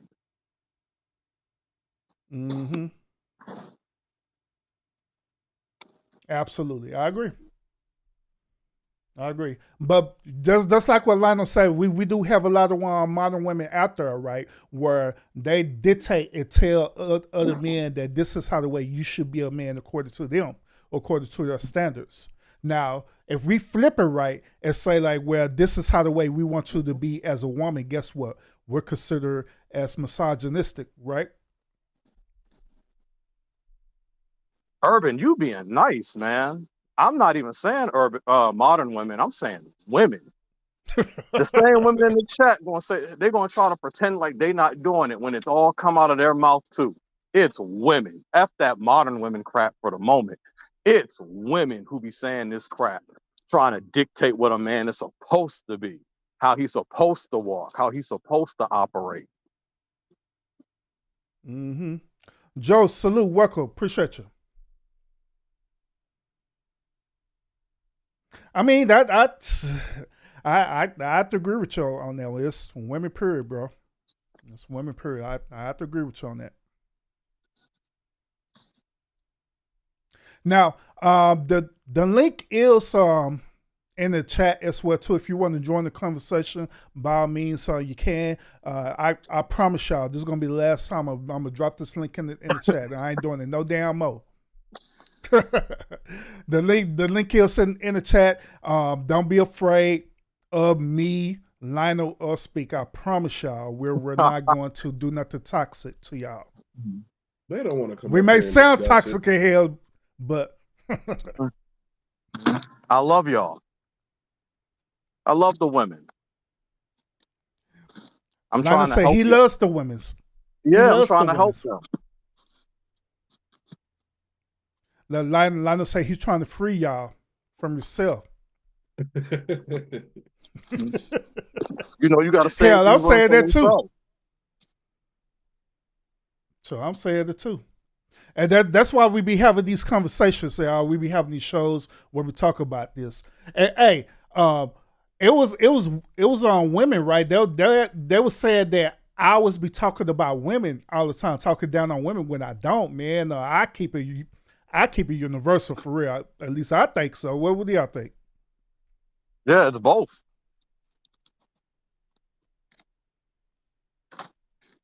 I mean, we literally all agreed that it's both men and women's fault that there's a negative connotation on the absent father. Facts. Yep. We're saying how. Go ahead. I'm sorry. We're saying how can the man basically take back his stature again? We didn't say it's the women's fault. We said men got to do something. We got to change. We got to take our power back. You know, we got to put the value back in ourselves. Mm-hmm.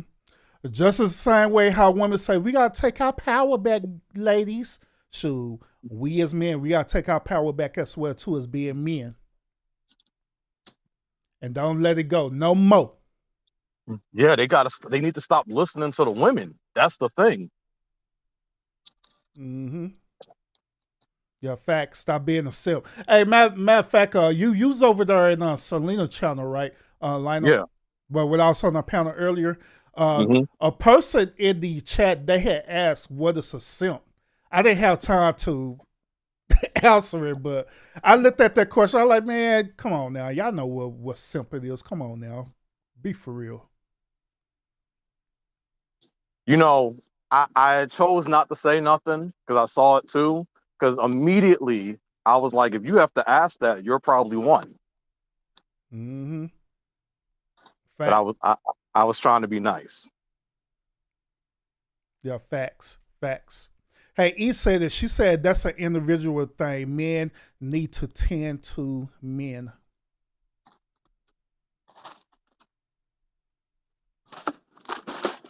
What's an individual thing?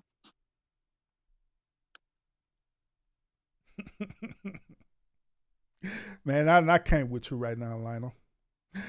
Hey, Charlotte said that. She said, my dad taught me to trust no man, started with him.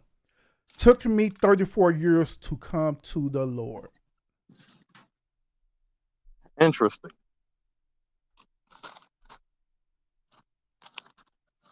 Then on T, she said that. She said, my daddy. She said, my daddy gave me the game.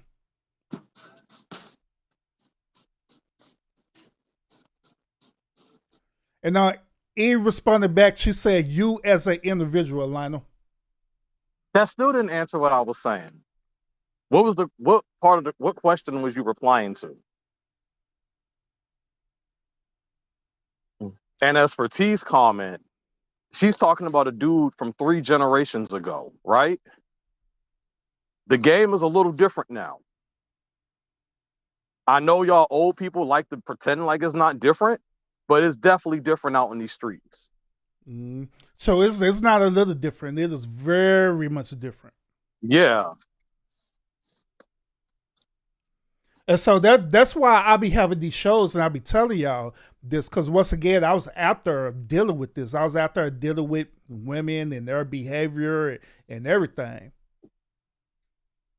And the reason why I talk about this is because a lot of y'all have sons right now. Y'all have sons who are young right now. Some of y'all who have sons who are becoming teenagers. Some of y'all have sons who are growing up to be men right now. And guess what they're dealing with? This modern day dating right now. Modern day women. With modern day women. And then these moms will be sitting here trying to give advice that don't work. Mm-hmm. And so we be talking about this because we be trying to expose the truth of what's happening, so you can make better choices, make better decisions, even for your sons, even your daughters, where you could go back and let them know, like, hey, I understand where y'all coming from. I do. I'm not gonna sit up here and say, well, back in my day, we did this and that, that and that. No. Nope.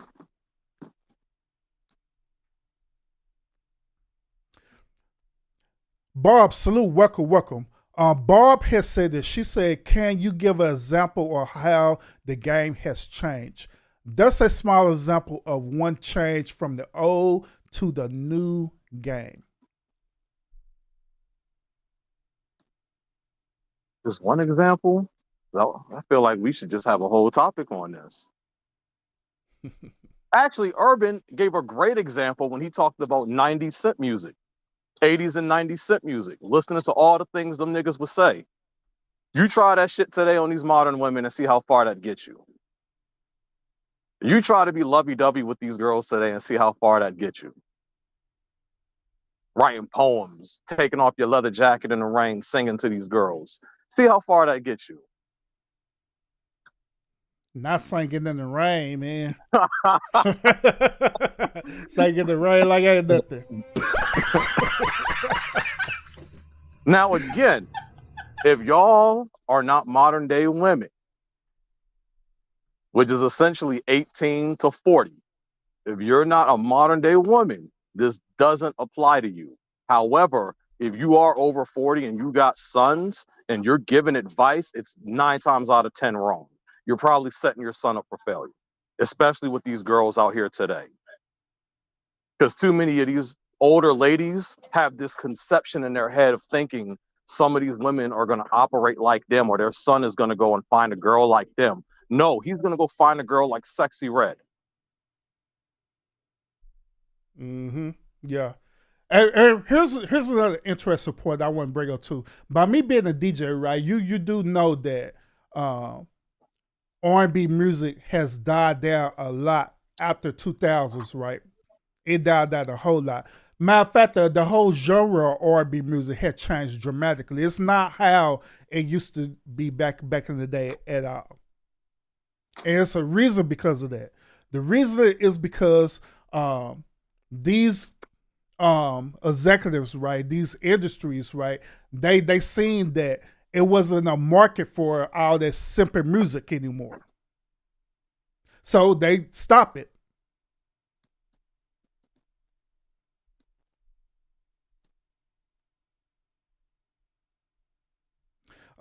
T said this: being masculine, carrying a certain level of honesty and integrity, protect, provide as best you can. Just simply be a genuine self. Someone will eventually come along and love you for you.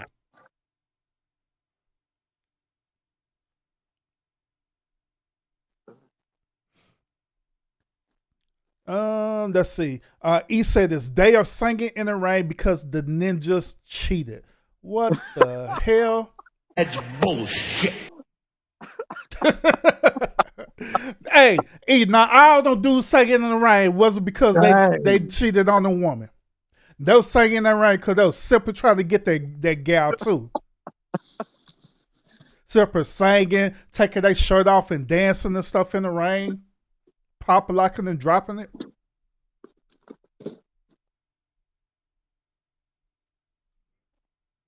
E said that she said, my son is not interested in sexy red at all.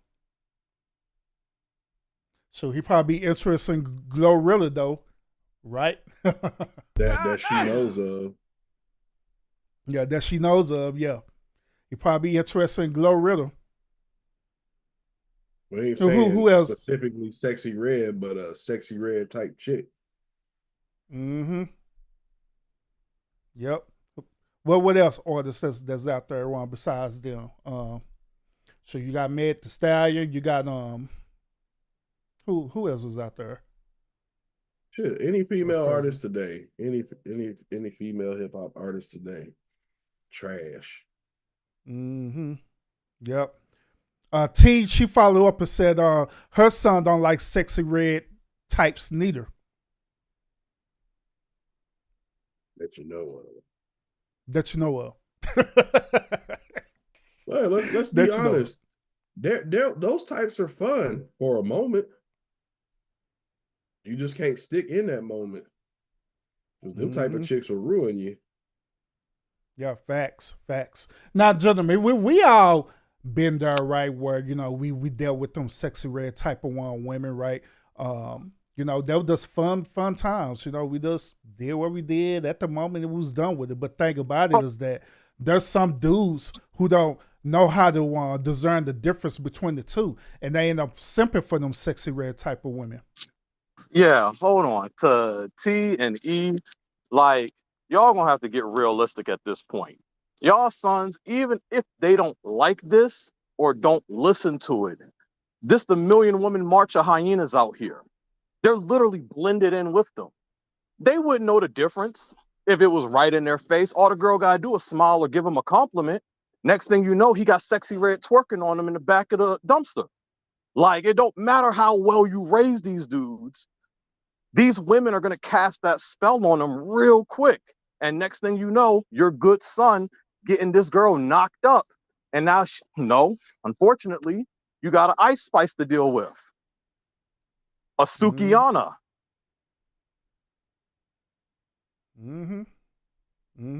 Gertrude, salute. T, she followed up and said this. I understand them being fun times, but don't take them serious and definitely don't bring her to my house. That's why he go and smash and pass it to the homie. But of course, we got the Travis Hunter situation. Unfortunately, that's another reality that these young boys will face. They might end up be sipping for the OnlyFans girl. Have every red flag in a book with video evidence, a documentary and everything, and they'll still sip for the girl. Mm-hmm. The biggest thirst trap is them IG girls.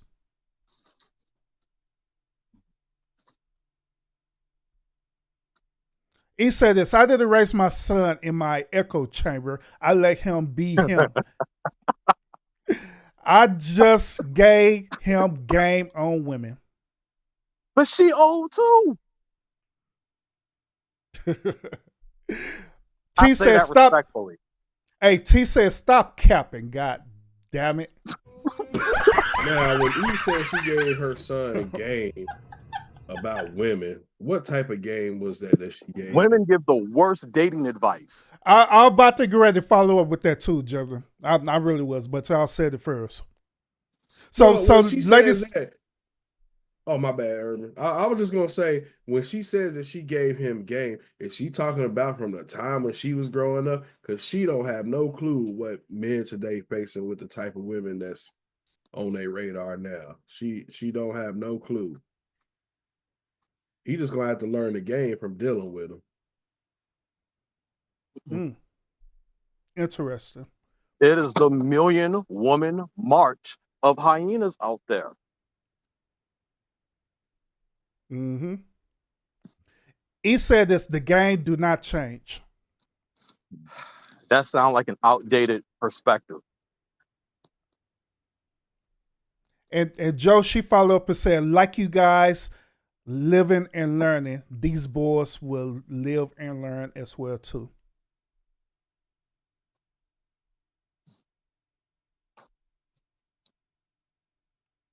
But we're trying to create solutions to help the young people at the same time, and also enlighten the women of what they're constantly ignoring. Because again, women don't hold themselves accountable. They don't hold the women around them accountable. We're seeing it right now as we're essentially, it's the same as the freaking boomers era, when it's really not. Mm-hmm. She said, I give the best dating advice to be a woman. I understand men.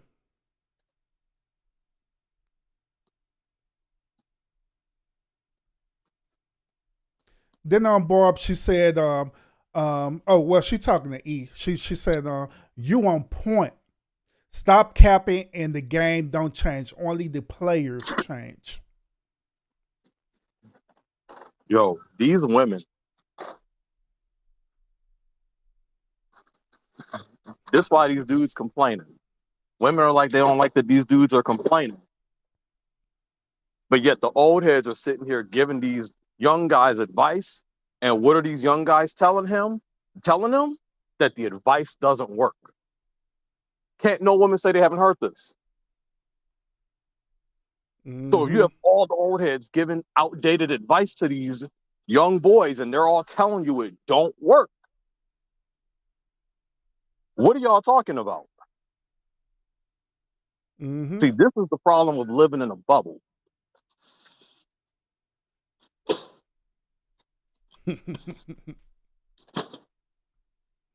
Gertrude, she said, y'all getting game from a woman?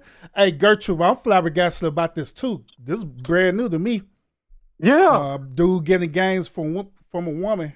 I'm flabbergasted on this one. That's part of the problem. These dudes are learning how to be men from women. They're learning how to move from women. We literally are hearing it in the chat.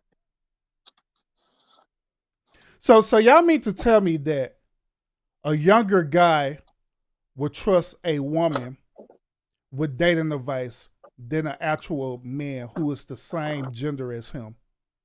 That's what they telling us. Interesting.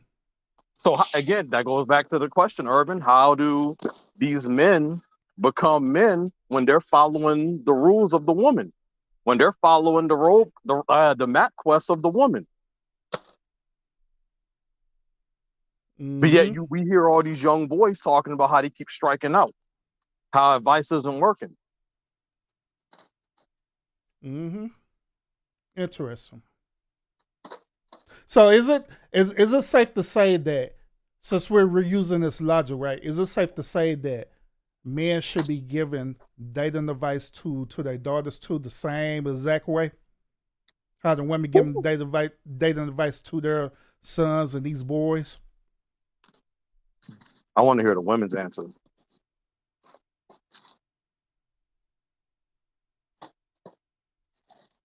Because once again, I'm flabbergasted about this one, for real. I can't believe I'm hearing this in this chat. Again, let the women talk long enough, they tell them themselves.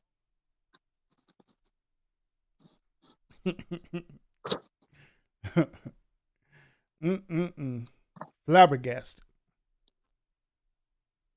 T say, give me some pushback.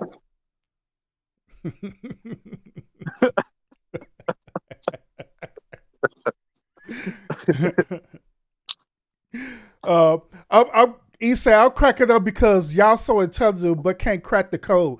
We already cracked the code a long time ago. We just flabbergasted because y'all sit up here using emotional response with a logical situation.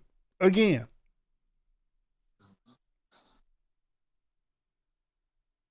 Yeah, we'd have been saying what needs to be done. But even by us explaining that, even by me articulated the best way possible, even by Lionel articulated the best way possible, even by Speak articulated the best way possible, even still, it comes all the way back to emotions over logic. See, this is why I said this older generation of us is cooked already, because all they want to do is push, push, push, instead of getting on code and falling back into their place.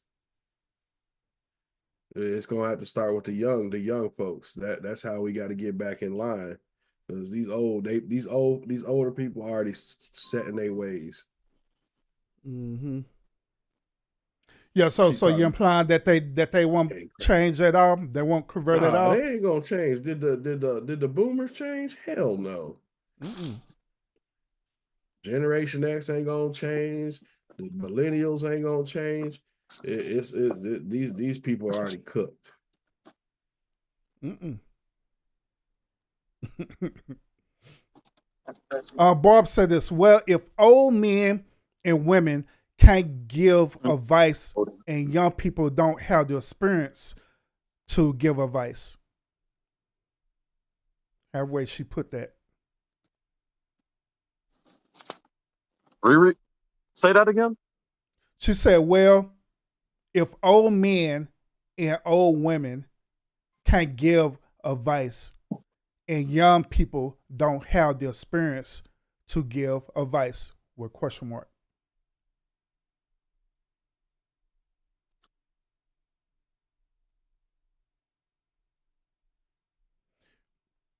And T, she followed up by saying she's not saying that. Gertrude, she said, experience is the best teacher.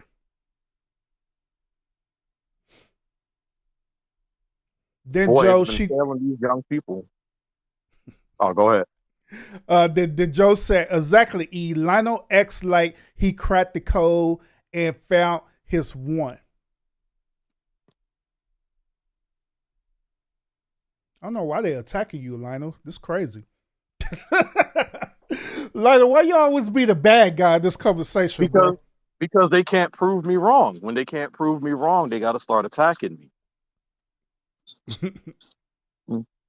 All these women in the chat are like light years older than me, and yet I guarantee I have more experience out in the field than every last one of them. They don't like that I talk the way that I talk, so they gotta make me the enemy. And I don't care if I have to be the bad guy. I'll be the bad guy, but I'm right. That doesn't change it. Mm-hmm. All right, so E, she said this. I think I know my gender. I would take advice from a woman about a woman than from a single frustrated man.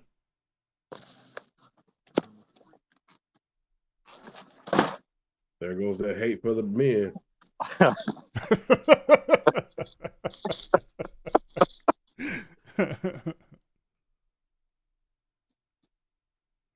But even then, that goes back to earlier what we said, right? At first, they said that the younger boys should take advice from the women, right?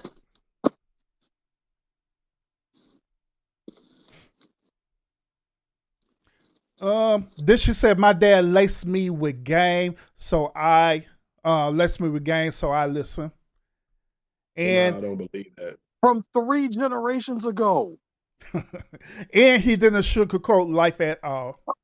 And she fell by the wayside too. I guarantee more than once.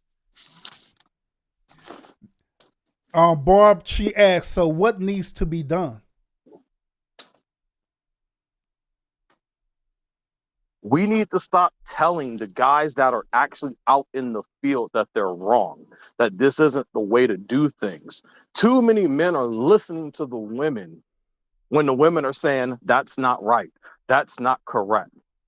The guys from my era weren't like this. They didn't like this. The women that I know, when y'all are like 50 plus, the women that I know don't operate like this. No, we're talking about the hyenas that are in the ocean right now. We're talking about what these young cats, what the modern day men and the modern day women are both dealing with now. We need to stop telling the people that's in the field that they're wrong. Mm-hmm. And stop trying to say, well, the people who are out the field and that's been out the game for 20 years, that they're right. Y'all don't see the chaotic landscape. Y'all have a slight picture of it, but y'all aren't in it. Well, what I believe what needs to happen is this, and I'm not wishing this on those of y'all who are married, right? But just like with me, when I was married and I got divorced and I was out there in the dating market, it took for me literally being out there to see everything that was going on out there in the dating market. That's why I could come up here and have these conversations, because I'd have dealt with it. I'd have dealt with being outside in that dating market. I know what these gentlemen are going through, especially single men out there. I know what they're going through. I know. That's why also I don't sit up here and say, well, when I was married back in the day, I didn't experience these type of experiences and we need to do X, Y, Z. No. Because I know that it has evolved. It's changed a whole lot. And that's all that these gentlemen are talking about, or that's what they're saying to you, is that, hey, just like we use the word grace, right? Have some grace and understanding that this is the reality of what's happening out there in this dating market. Have some grace to understand that these are the experiences that these men are dealing with in this dating market.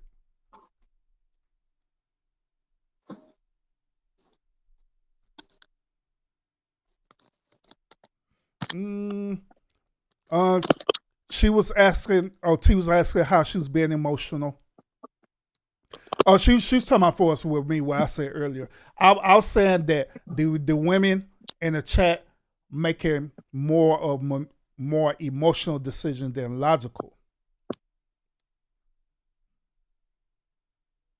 because it's based on, you know, how you feeling, based on truth.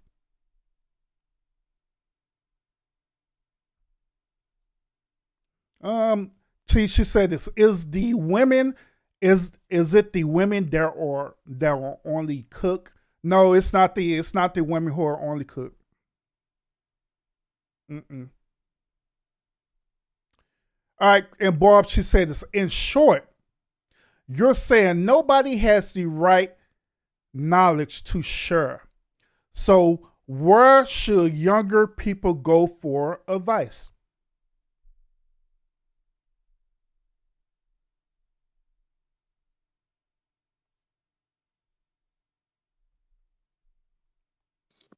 Give me a second, Urban. Okay.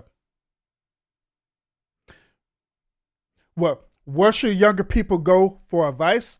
Well, where they should be going is to their elders, right?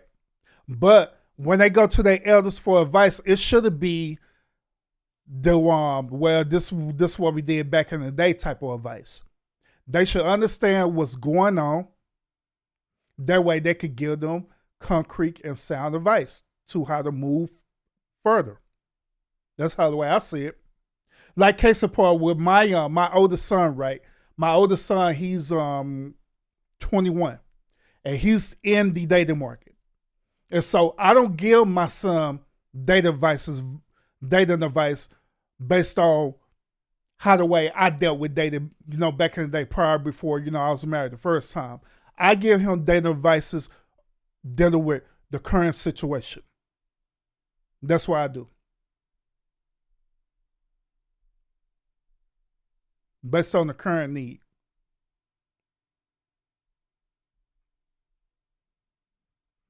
E said this, I don't need to change unspoken for. Y'all young heads have to learn on your own. Hence what I said, the game don't change. Then he said, you have no experience, sir. Scorpio, she said, well, I have no dog in this fight. I got you, Scorpio. Then he said, what is followed by the wayside mean? I believe that's something that Speak had said earlier, followed by the wayside. Um, Teacher said this. Oh, my bad. I'm sorry. I've been married and haven't been outside in 20 years. Yeah, yeah. Things have changed a lot. Mm-hmm. She said, well, women are more emotional by nature. Is that our fault? Y'all want us to be more like men? I really want to know. Now, when I use the term that women are emotional, right, I'm not using it as per se that it's a bad thing. But when it deal with decision making, right, women tend to make decisions based on their feelings and emotion first. Then they place logic afterwards. Where men, on the other hand, they tend to make their decision based on logic first. They place emotions afterwards. So that's what I'm talking about. And a lot of decisions that women do, right, is solely based on how they're feeling in the moment. Solely based on how the way they're feeling. Like, let me give you an example. Like, those of y'all who are working, right? Do you know, logically speaking, that it's improper for you to get into it with your coworker because it will affect your money or affect your income, right? But yet, it's still, some of y'all will still choose to get into it with your coworker, not because that is a logical thing to do, but you do it because it's your emotional response to do it. Because you feel emotionally you should do this. You feel emotionally that you're being disrespected by, say, a coworker. So you're literally sacrificing your income based on how the way you feel. Then afterwards, you'll go back and have remorse and regret and different things like that. You'll say, man, I shouldn't have did that. Or some women, not all, but some women, they will double down. They'll double down deeper into their feelings and their emotion and rationalize to say what they did was correct and stick to that.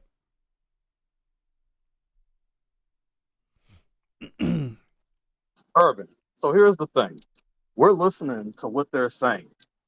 It goes literally back to the premise of this entire topic about when I asked, how do we change the connotation of the absent father? If we're going to sit here and say it's both parties' fault, yet despite the fact that we're seeing the men coming out showing they're doing what they're supposed to do, we're seeing reports about the men doing what they're supposed to do. But yet, on the women's side, as we're listening to the women, their mental won't change. It is what it is. The connotation can't change even if the guy is doing the right thing because the women have their mind made up. They're showcasing it currently right now. Mm-hmm. Yep, facts.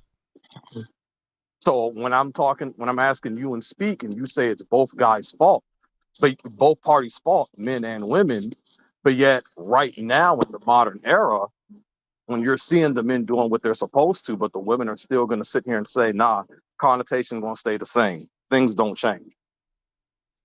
How are we putting the blame on both at this current juncture? Mm-hmm.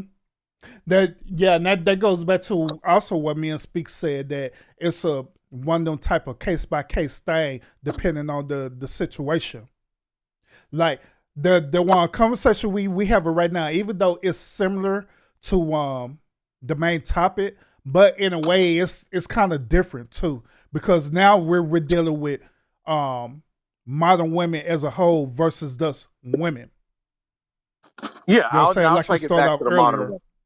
Yeah, I'll take Mm-hmm. it back to the modern women thing. This one, but look at this. You have the older women here. They're not trying to change the perspective of the young girls because they'll sit here and fight. They'll push. They'll outline the negatives, and then they'll go and say, "Yeah, not all absent fathers is a negative thing."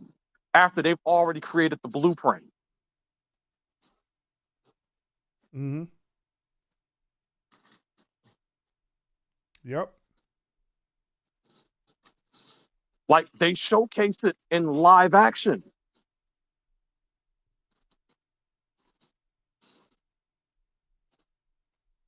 Let me see. Barb, she said this. I haven't dated enough to give anyone advice. I'll be cheering for y'all though. Then she followed up and said, but who is to say that an emotional decision is not a correct decision?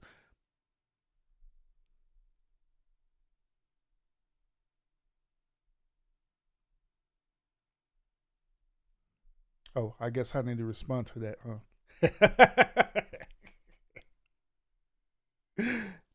In a lot of cases, when women make emotional decisions, it don't be a correct decision. Let's keep it for what it is. Let's keep it real. Whenever a lot of women make emotional decisions, it don't be correct at all because we based on how the way you feeling in that moment. Your feelings could deceive you, which y'all know it can, but yet still you indulge in it and do it anyway. Because at that moment, guess what? It make you feel good in that moment.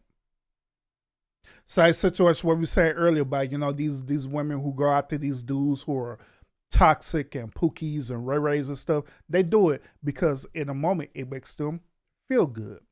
They know it's wrong, but yeah, they do it anyway because emotionally that's what they want to do. So in most cases, women do make emotional decisions that is incorrect. Like I give you another example. The whole narrative about what do you want to eat? Y'all know what I'm talking about, right? Where either your man or your husband or your boyfriend, he asks you what you want to eat, and you say you don't know, but deep down inside you already know what you want to eat. But you so emotional where you can't just be straight up honest and tell the dude what you want to eat. You want him to figure it out. You want him to play charades with you. Instead of making the logical choice and just saying, I want me some Chick-fil-A. I want me some In-N-Out burger. That's what I want to eat. Right? So you put this dude through all this unnecessary emotional stuff. Right? Another situation where women tend to do things more emotional instead of using logic. Like a situation where you're at a restaurant, right? You believe as a woman this waiter or waitress is being disrespectful. You believe that the waiter or waitress being disrespectful because the waitress probably is flirting with your man, or she probably said something that you assumed that she said to you that was out of disrespect, but it really wasn't. Instead of using logic, it does do the logical thing to do, which is instead of addressing the waiter or waitress, go address the management and tell the management, like, hey, this waiter or waitress, I believe that they're being disrespectful. That way, your husband or your boyfriend could still sit down and enjoy their meal. But no, you're not going to do that. Guess what you're going to do? You're going to address that waiter or waitress right then and there through your emotions and go off on them. Cause a whole chaotic scene in that restaurant. Right? There are many other situations where women tend to use their emotions first, then logic. Okay? Now, throughout these situations, it could be better advice. It'd be better advice where even the men would sit up here and say, like, hey, you don't need to handle that situation that way. And guess what you would say? You'll sit up here and say that you not protecting me. You're supposed to be a man. You need to step up as a man and agree with me and my emotional self. You're supposed to know how the way I think and how the way I feel. If you're not agreeing with how the way I think and feel, that means that you don't love me. That means you don't know me. And guess what? You get into your emotions and your feelings, and you're thinking that your relationships is now chaotic, right? When it really wasn't. So that's what I'm saying. That's what a lot of women do. They do use emotions first over logic. Then right after when the smoke clears, right, that's when they tend to start thinking about the errors of their way, if they don't allow their pride and ego to take over. But on the other hand, with men, we tend to do everything logical first. We think about things that we do before we do it. we take what is known as calculated risk. We literally would think about every possible thing that's going to happen within that scenario, and we come up with a reasonable, sound conclusion and how the way to move. Then afterwards, we will resort into our emotions about it afterwards. Okay? So to be honest with y'all, it's kind of weird that even with God and stuff, right? It's weird that God designed us to be the way that we are, where, men are logical, then emotional, whereas women are more emotional than logical. Kind of like a weird way of yin and yang, or whatever you want to call it. You know what I'm saying? So that's what I'm talking about. Now, can it be negative for us, the woman? Absolutely, it can. Could women use certain emotional decisions and it be positive? Absolutely, it can. Because that goes to the point of women being nurturers, especially when they are nurturing their children. Because, with men, if something happened to the children, right, we're going to be logical about it. We're going to look and see what's going on. We're going to assess it, and we're going to tell we're going to tell our children to move on, different things like that. But women, on the other hand, they'll be more nurturers for their emotions. They'll go there, they'll be nurturers, they'll coddle the child and do all these different things to make the child feel better. But in them particular situation, I believe there's nothing wrong with that. But when you're dealing with adult decision-making situations, like I'm talking about, for us, like dating, relationships, dealing with your work environment, dealing with social norms and different things like that, I believe that a lot of women make poor decisions based on that, based on their emotions. I just honestly do. I honestly do. Hope that explains that part to y'all, what I'm talking about. She said this. You just said us older women don't know nothing, which is it, Lionel. SBK, salute. Welcome. Joe, she said this. Exactly. We created different for a reason, different perspectives, make the team work. Damn, they got a lot of smoke for Lionel. I know. Lionel just be coming through here just because of all type of chaos.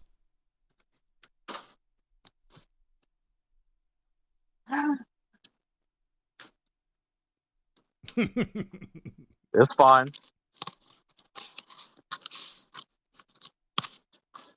Hey, we supposed to be having our panel one show to speak, by the way, on SBK channel. Yeah, you need to pull up, speak. It's supposed to be this Sunday. Well, what is that detailing?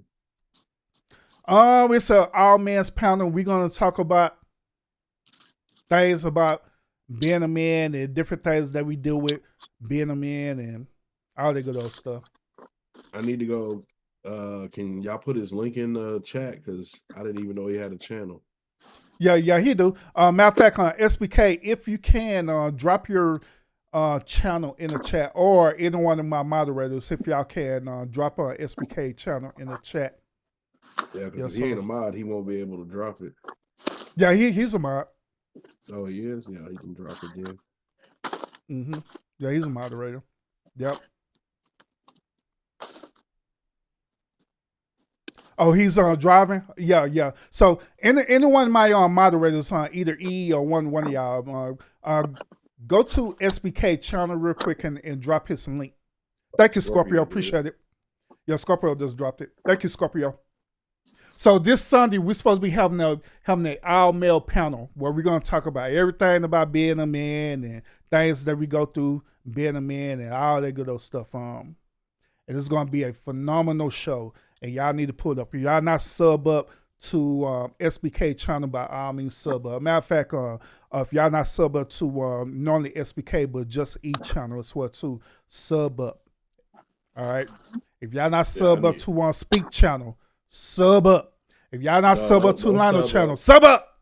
Damn it. What's up to my channel? I don't have shit going on over there. Oh, same, bro, man. You're not covering no topics right now. No, sir, not right now. 2025. Yeah. No, I mean I got something else going on. Lionel knows about it, but yeah, no. Mm-hmm. Most of these people are probably not into it. Oh yeah. Yep. So I just don't throw it out there like that. Maybe I should, but I just don't. Oh yeah. Yeah. I mean, you don't never know, bro. You don't never know. Yeah. But Yeah. It's like, I will start covering some more things. I had to find because I screw StreamYards. I will not pay $40 a month to use StreamYard.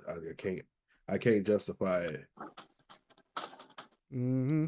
Yeah. I don't blame you. I don't blame you at all, bro. So I had to find an alternative, which I found one.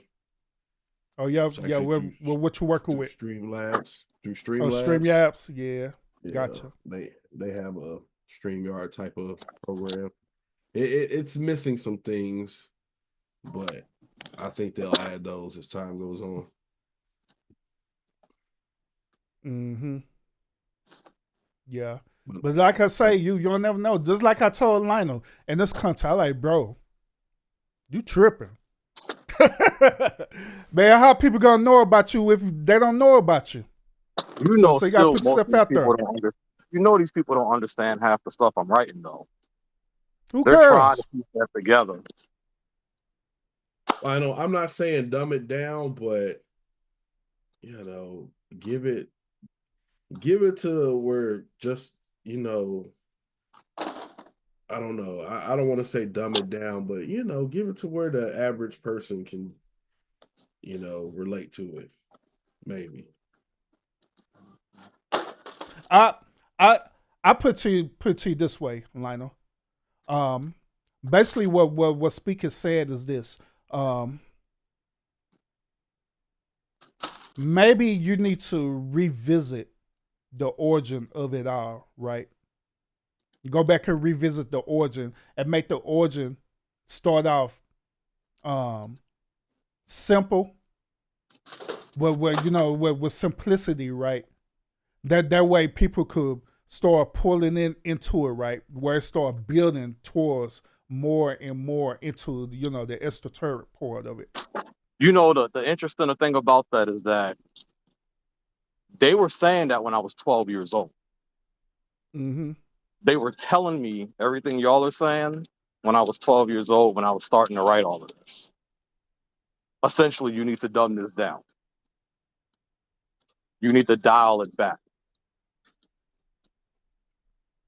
Mm-hmm. And I've only advanced since my first pieces. You know what online on now that I'm thinking about it, right? Now that I'm really thinking about it, and I done read your origins, your origin books and stuff, right? And so now I think about it, you shouldn't dumb it down, but however, what you probably should do is promote the origin more than the current. While you still building,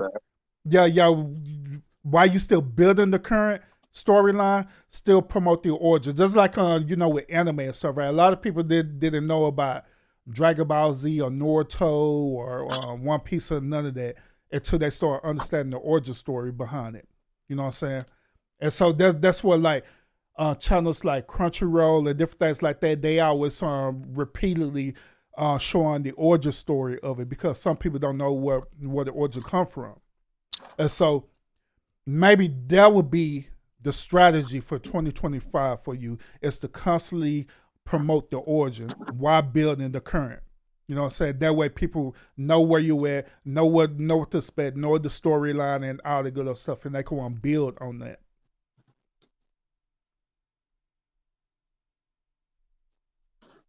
I'll try that out. That doesn't sound like a bad idea at all. Mm-hmm.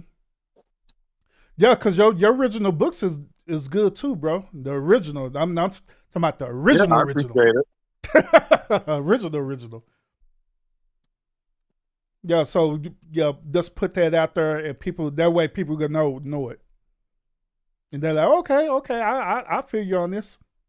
Oh, trust me, I feel jaded currently. I feel like I was just way more creative a decade ago than currently, because I go back and look at some older stuff and I'd be like, dang, I'm thinking this is a cool idea, but I already did it. Yeah. Yeah, just like with like say for example, Dragon Ball Z. A lot of people know about Dragon Ball, right? A lot of people know about Dragon Ball Z, but people don't know about Goku going to Super Saiyan 4. They don't know none of that stuff. You know what I'm saying? They don't know that Goku You talking about fought GT. against Jiren and he ended up Now, super. tapping in Ultra Instinct. People don't know about that. They'll know where that came from. So what they tend to do is go back and let them understand the beginning, so I can understand what's happening now. And they promote more of the beginning, more of the origin.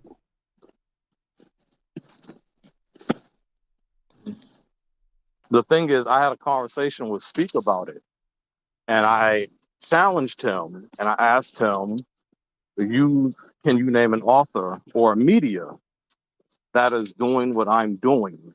Because I write about cosmology and layers above totality. That is the basic of it. Mm-hmm. Go 100 years into media works. You won't find a single author that's doing this.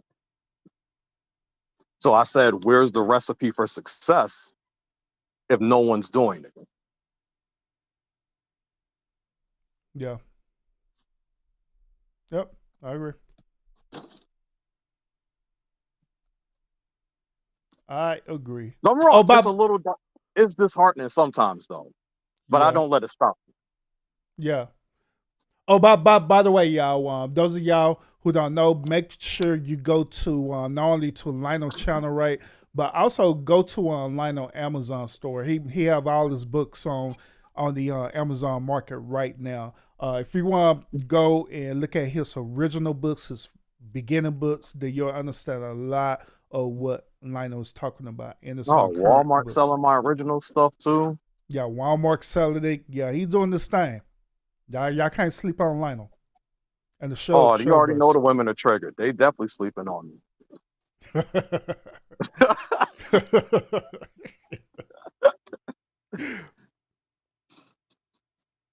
hmm But yes, But I'll sir. Yes, definitely do sir. that. Yes, sir. Yes, sir. Hey, Scorpio said, "Hey, Lionel, you can help her write her book." You're probably right. Mhm. I've actually helped a couple people publish their works. hmm Oh, Barb said this. I don't know why I looked over this. She said, "Tell us we aren't a monolith." Now, I've been hearing this monolith argument for a long time in the black community, talking about we're not a monolith. Well, what do y'all think about that? Light on speak. Well, what people say that we're in a monolith, What do they mean by? I mean, what's the context? meaning that we're not together. We all think differently. I disagree. In terms of we think differently, I disagree. I think the majority of us do think pretty much the same. Now, are we together? No. At least if you're looking at the black community. hmm But I mean, is any community quote unquote together, regardless of the race, black, white? Not in modern era.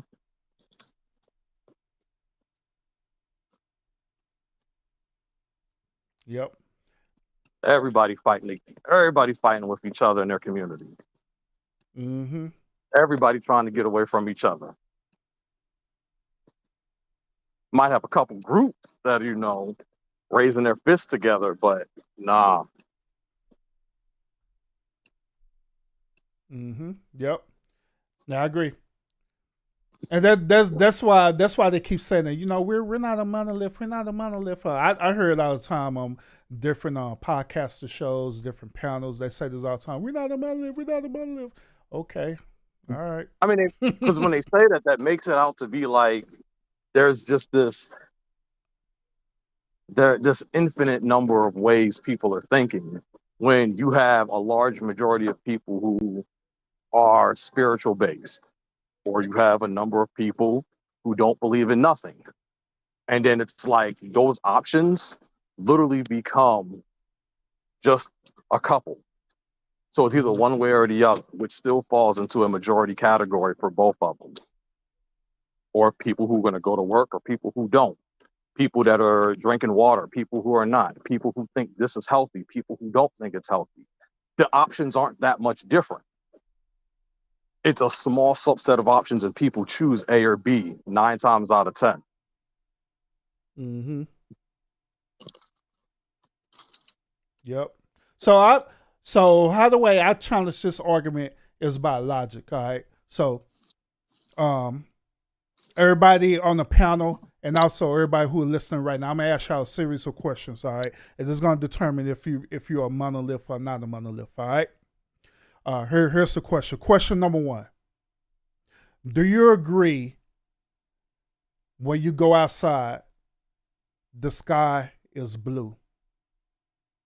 That's in a general sense. I'm not talking about you looking at the ozone and Yeah. CO. None of that. I'm just talking about in a general sense. Yeah. Do you believe that the sky is blue? Because people gonna want to try to get scientific and all type of, they want to get bougie with it. Yes, the Yeah. answer is yeah. Yeah, in a general sense. All right. Next question. That's a general question. Do y'all believe that 2 plus 2 equals 4? Yes. All right. So, generally speaking, Right here. do y'all agree that there's a separation of gender, meaning that a man is a man, a woman is a woman? Generally Yeah. speaking, I'm not talking about transgenderism or none of that. That's generally speaking. Yep. Then we're monolith. we're monolith. Yeah. We all think alike. We all have similar views and everything. But just like you said earlier, what's separated is when we start going in from general sense. So you're trying to make it all, as you say, bougie with it, and you're trying to calculate. Just like I said earlier about 2 plus 2 equals 4. People start getting to where urban, that the square root of pi equals the sine 10 version of it, where 4 is the negative integer or 6 minus 1. So therefore, 2 plus 2 doesn't equals 4. So that's some weird shit like that. Or you can even say philosophy. Philosophy is what separates us for being a monolith. Different other world view beliefs other than the generalization that I said earlier will create where we're not a monolith. But generally speaking, we all are a monolith. All of us, we all think alike. So yeah, we are. We're absolutely a monolith. Now that's up to you if you want to choose to be that or not. That is totally up to you. It's your God-given right. But generally speaking, we are. I got to touch on this because based off of the chat, y'all are absolutely allowed to have opinions. I believe your opinions matter. Just like when we were talking in the context of the girl or what started this conversation, her choice matters. Choices matter. But we always try to figure out the value of that choice and what came behind that choice. And then we're trying to create a solution so you don't make that same choice again or give perspective of it.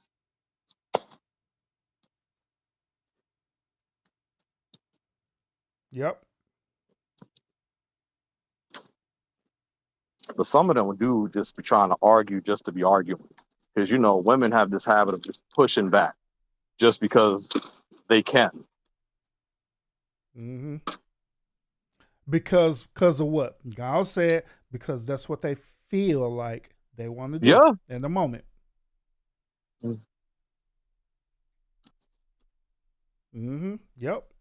Y'all hear that, ladies? Because that's what you feel like you want to do in the moment. And don't get me wrong, because we put their children into it also. No one wants to be told they're parenting incorrectly or they're sabotaging their child. So they're going to defend it. Mm-hmm. Yep. And of course, all the time when I go live on this channel, I get so much pushback. A lot of especially the women who are listening, they be knowing that I'll be right. They know, they be knowing that Lionel be right as well too, and they also damn sure be knowing when Speak be pulling up that Speak be right. Mm-hmm.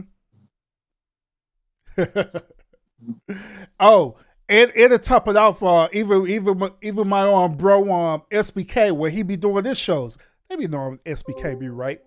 Yo, When SBK be speaking, they be knowing he be right. I have been watching episodes of ETV and SBK stuff. I have been going down watching their shows. They go so hard on SBK. So much pushback. E and her feisty self. Like, it's not just her though. So much pushback on him. And I'm just like, holy crap. And he deals with it. And hey, he's a cool dude. Props to him for dealing with it. But bro, Mm-hmm. I'm here now. I got you. I'm not gonna let them girls bully you no more, man. Hey, SBK, the brotherhood got you, bro. We not We gonna got let you, them bro. bully you no more, man. Yo, they really do go hard on him. And it's a lot of pushback. And I'll be sitting here listening to these conversations like, why is she pushing back? Yeah, SBK, he be Does she right not like go that. I'm outside? like, bro, you right, bro. I'm like, do these women not go outside? He's literally trying to tell you what's happening.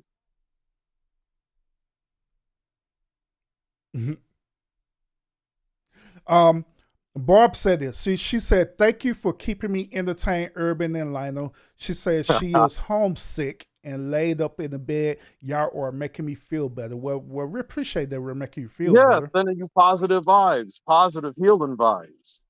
Mm-hmm. For sure. Mm-hmm. But by the way, E said it. She said we have opinions, Lionel, and I ain't never scared. He says she bone crusher. hey, then Barb co-signed to my get him, sis. After we gave a good positive comment. Exactly. Back. Yeah, that sisterhood is something else, boy. I tell you.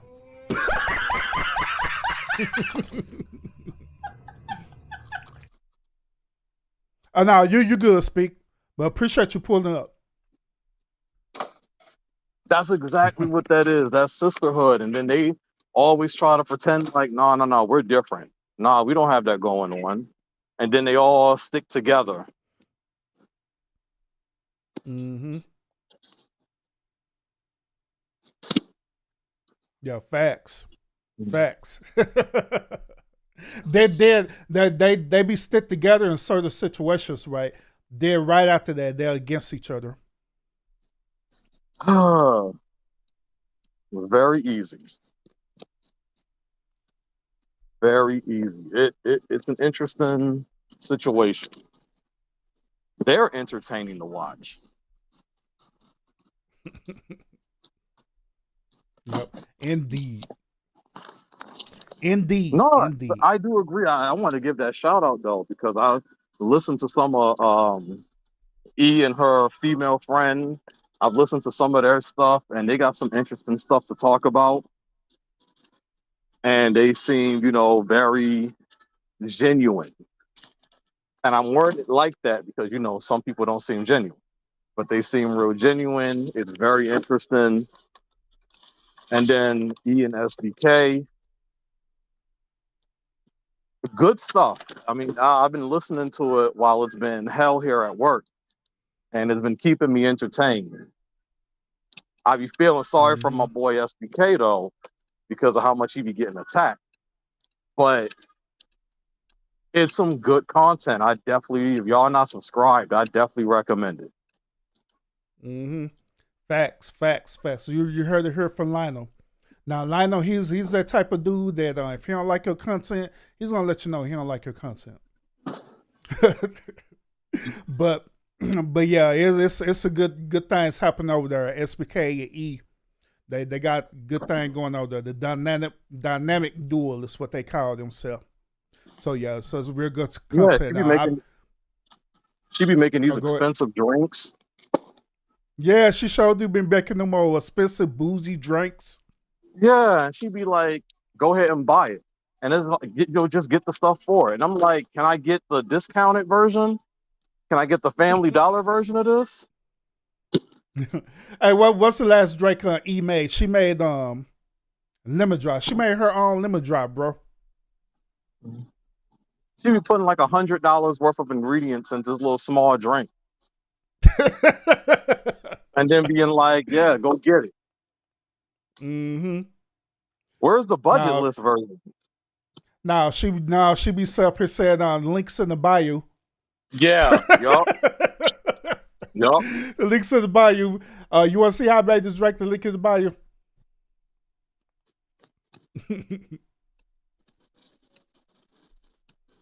You having all these Mm-hmm. fruit bowls and stuff, talking about this going to last a couple of days, and I'm looking at this like this going to last a day. Yeah. Hey, Jussie and SBK, we separate get it. Everybody from the lounge sub up to your channel now. So everybody from the lounge is gonna be pulling up over there now. Then she be sitting here like, "Yo, these drinks, it's real quick." Yet the drink just took a whole hour to make. Mm-hmm. Like, what is real quick?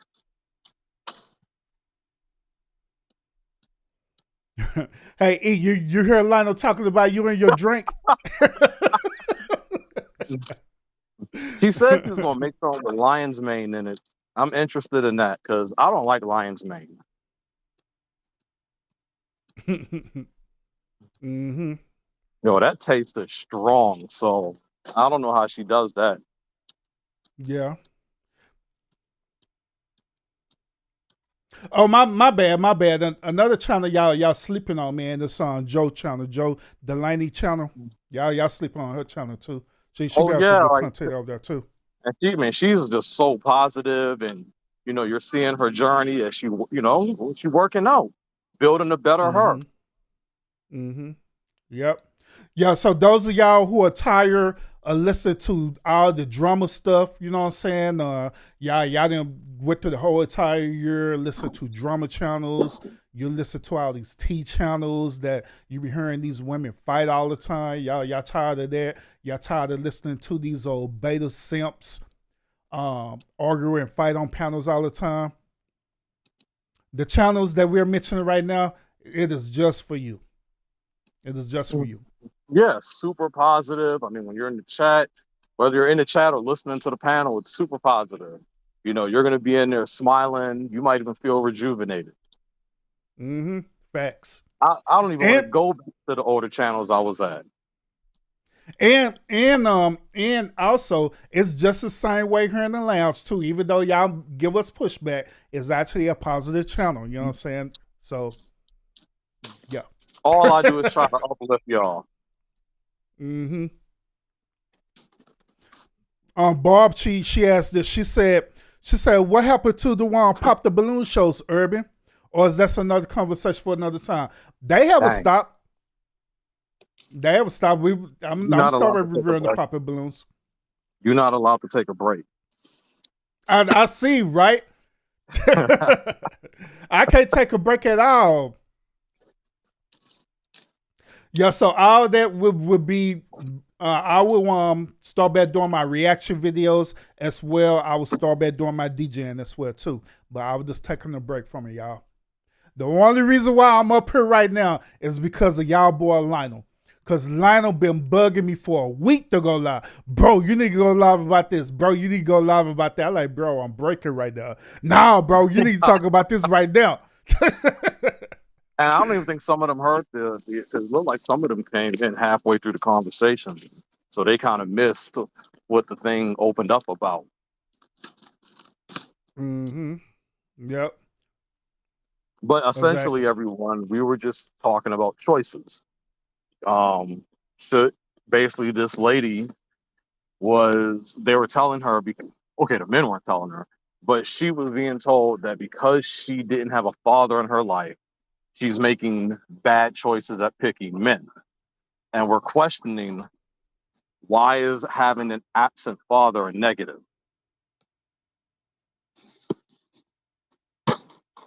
Mm-hmm.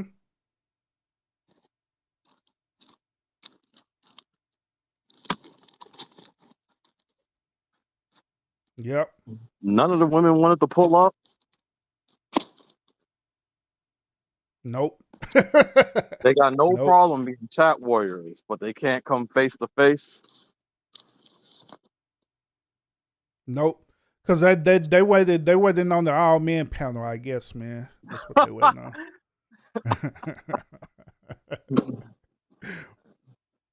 Waiting to tell us we full of excuses. We need to do better. We Mm-hmm. need to be robots.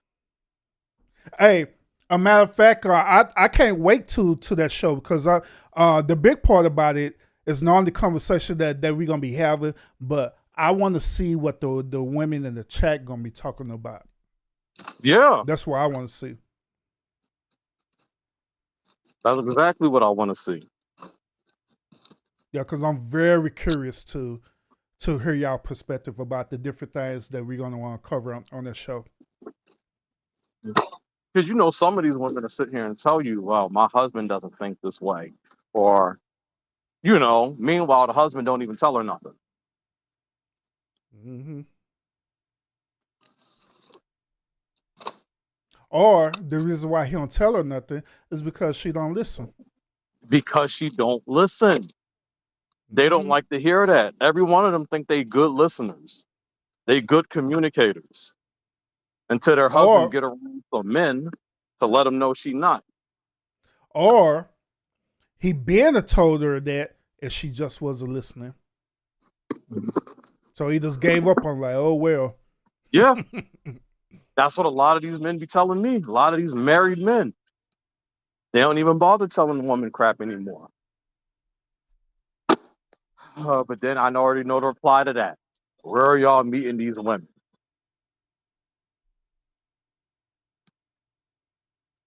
Mm-hmm. Where y'all meeting these women because we're not a monolith, huh? Man, we know like it's hilarious that they tell us how different they are, but all of their responses are the same. Mm-hmm. Yeah, she said she chilling tonight. That's cool. Yeah, I was expecting for you to come up E anyway. Yeah, I wasn't calling no one's particular out, just in general.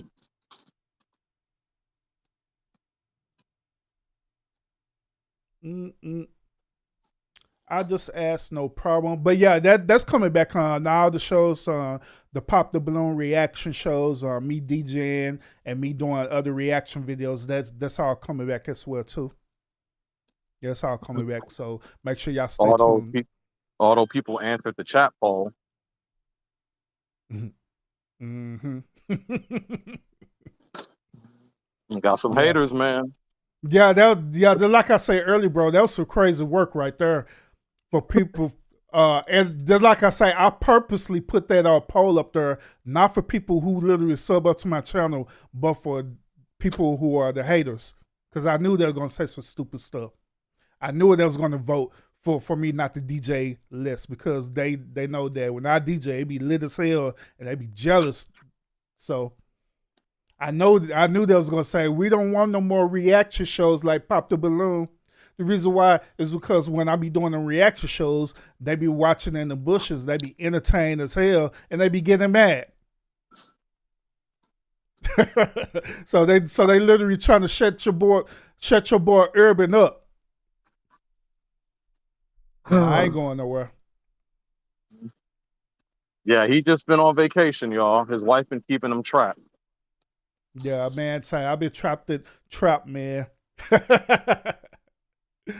I've been trapped. I have to spend time with the wife for two weeks throughout the holiday. You're gonna give me 2 weeks of this final holiday. You're gonna give me Thanksgiving and Christmas. I'm like, God dang, New Year's too? We'll see about New Year's. so I got an early pass, man. I got an early get out of jail card pass, so I'm here. Lionel bailed me out. Yep. Yeah, Lionel had bailed me out. I'm trying, man. That's what we supposed to do. Can't have you trapped, man. No, there's been an interesting conversation. The women pushing back. It's literally the conversation we just had on SBK's show the other night, where they push back immediately, and then later on to try to sit here and be like, "But you was right a little bit." Yep. When Joe, she said. Go ahead. Oh, Joe, she said this. I can't comment on that, but I can comment on having an absent mother. I've been raised by my dad and learned to be a mother as needed. Be a mother as I needed. Oh, my bad. I've been raised by my dad and learned to be a mother I needed for she needed to be. So here's the thing about that. I believe people can comment on whatever they want to comment. Just because you didn't have a personal experience doesn't mean you haven't seen something or know of something. We are flooded with so many experiences that it doesn't have to be a personal experience for you to have a comment on it. You can comment on it, and it's something I try to tell people all the time. Because you might have some insight. I've got great insight from my sister when she was a baby, yet she didn't live a lot of experiences or have experience, period. But she'd be like, Lionel, why don't you just do this? And I'm like, you know what? You're right. Yep. I ain't saying you should do that all the time, though. Yep. I just think that y'all are allowed to have perspective on, reality. The internet is a worldwide web that is showing you a myriad of experiences. You can comment on it, even if you lack a particular personal experience on it. And I'm gonna add this to that. Where people say that they believe that they have to have a one of them intellectual or peer review responses to the conversation. But the thing about it is that this is just the internet. This is just YouTube. A matter of fact, I just thought about this. I had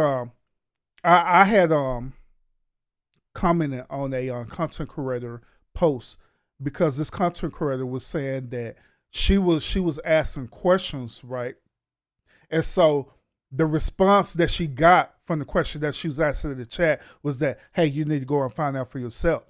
And so my response on that was, well, they the content creator, they have every right to tell you that go find out for yourself because the information is readily out there available for you to find it out. To find out on your own the questions that you're looking for or the questions that you're seeking. So they're not entitled to sit up here and answer your question the way that you want them to answer your question. You know what I'm saying? So, and also I was letting her know I was letting her know, like, look, at the end of the day, this is not no you're writing a thesis paper, you're in college or anything like that. You got to cite your sources, because she was also saying that, well, I was waiting on them to cite their sources and different things like that. I'm like, this is YouTube, baby girl. They don't have to cite their sources on YouTube.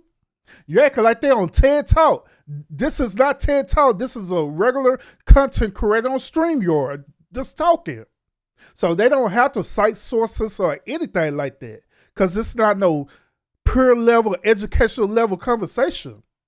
So who cares? It's just their opinion. So they have to do all this stuff. Like even right now, we be having a conversation. Sometimes we may cite like different numbers or statistics or whatever, you know what I mean? But that's not required for us to do that, because we just, at the end of the day, giving our opinion based on our anecdotal experience. They right there, she gave me pushback, but you know, that's neither here nor there.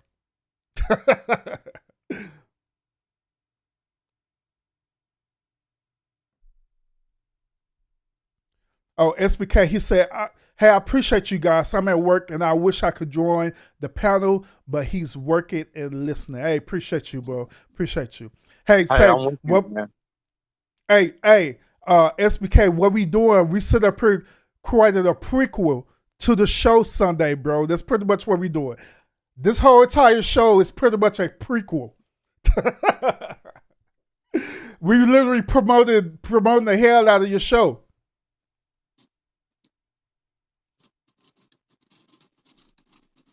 Yeah, people asking for references, you know, cite your source. You can literally just take the sentence and look it up, you know, look it up at this point. Mm-hmm.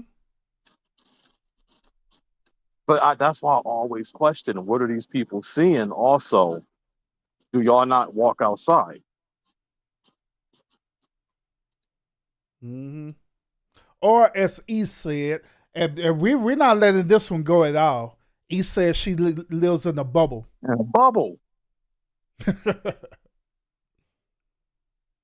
Like, but she'll live in a bubble and say her insight is more valuable than the people who are outside of the bubble. But then she'll say, I never said that, despite the fact that she heavily implies it.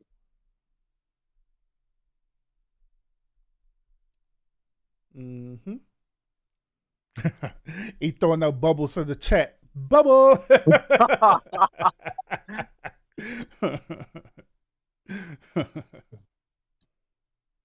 And don't get me wrong, it's not always a negative to be in a bubble. I don't want to make it sound like that, because sometimes you don't have a jaded experience being in that bubble. You can give a more optimistic perspective on things, a more lighthearted perspective. Mm-hmm. Yep. Facts. Oh, by the way, E, where your homegirl DR at? Your DR should have pulled up. Yeah, DR, that's her homegirl. That's her Bay homegirl. We from the Bay.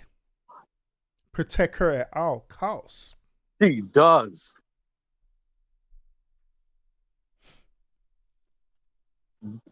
We definitely saw the sisterhood in full effect, that show.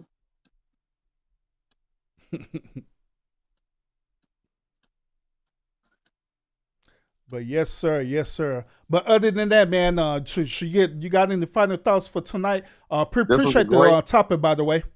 Yeah, this was a great show. If y'all didn't catch the beginning, definitely go back and listen to it. Chat, it's been a pleasure. Urban, it's been a great show. That's all I got. Facts. Yeah, appreciate it a whole lot.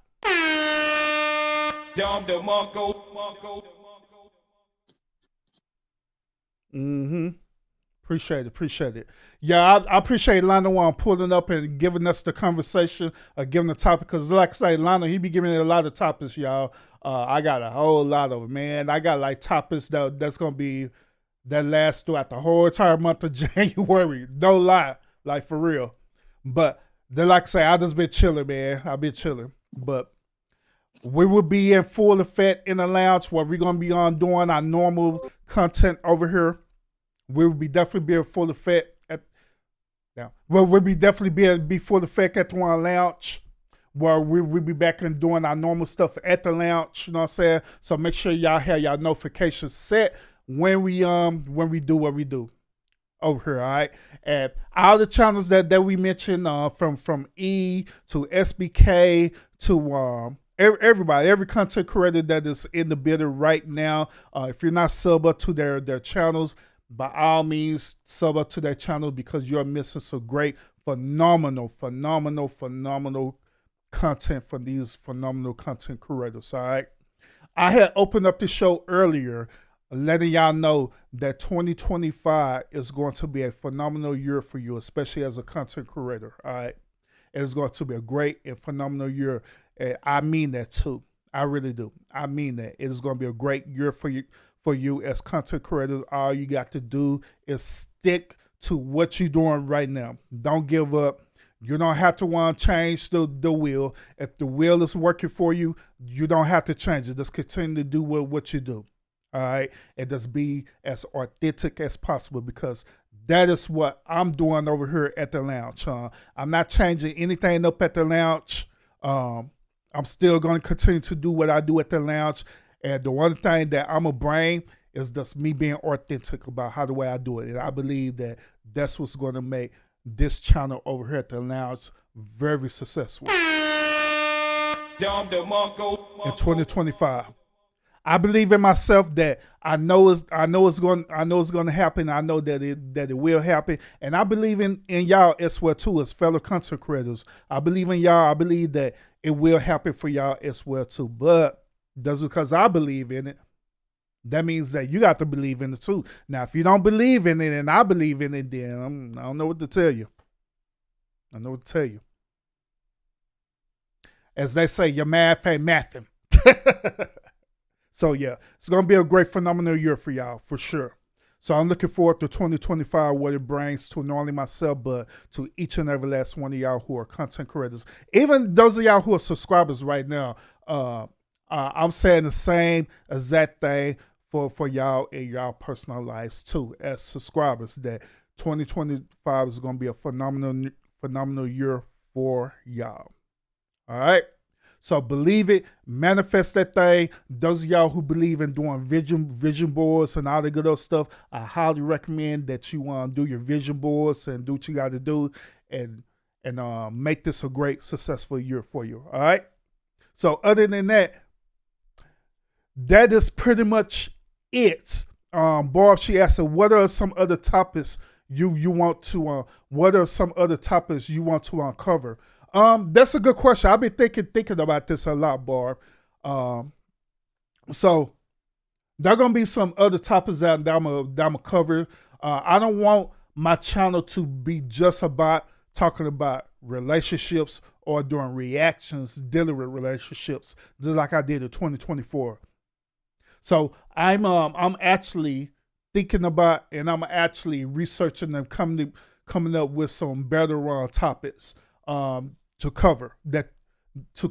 And also here's the thing too that I want to ask for you, my subscribers, especially my subscribers and day ones and all the good old stuff. What topics would you want me to cover? What topics would you want me to react to? It could be a reaction video. It could be a certain topic that you say. It could be something that's happening. If it's something that you want me to talk about and you feel like that I would be a good fit to cover it, by all means, let me know. You can comment in one of my video comments, say, hey, Urban, talk about this. You could come in on my community wall whenever I post things on my community wall, or you can even go to my IG, go to my Instagram. My Instagram is the same as my YouTube channel, House of Urban Lounge Podcast. You could go on there. You could jump into my DMs and say, Urban, I got a great topic that I believe this will be a good fit for you and you could cover. And guarantee I'll respond to y'all. All right. So y'all let me know. Y'all let me know. I'm up for it. So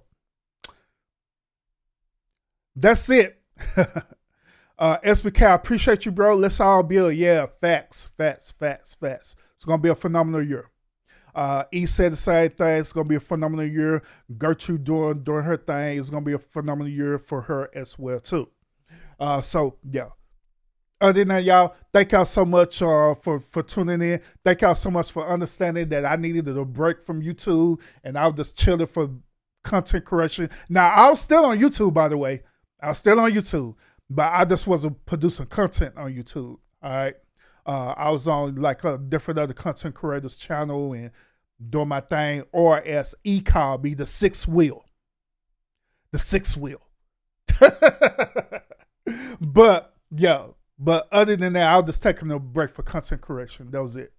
But yeah, I'll be back in full effect. So appreciate y'all. So I will see y'all later on the next episode. And y'all be safe out here in these YouTube streets. Now, if I don't go live New Year's Eve, I'll see y'all New Year's Day. All right. So y'all, if y'all get out on New Year's Eve, make sure y'all be safe and protect yourself. But have fun too if you get out. Or if you stay in the house, have fun in the house as well too. There's nothing wrong with that, all right?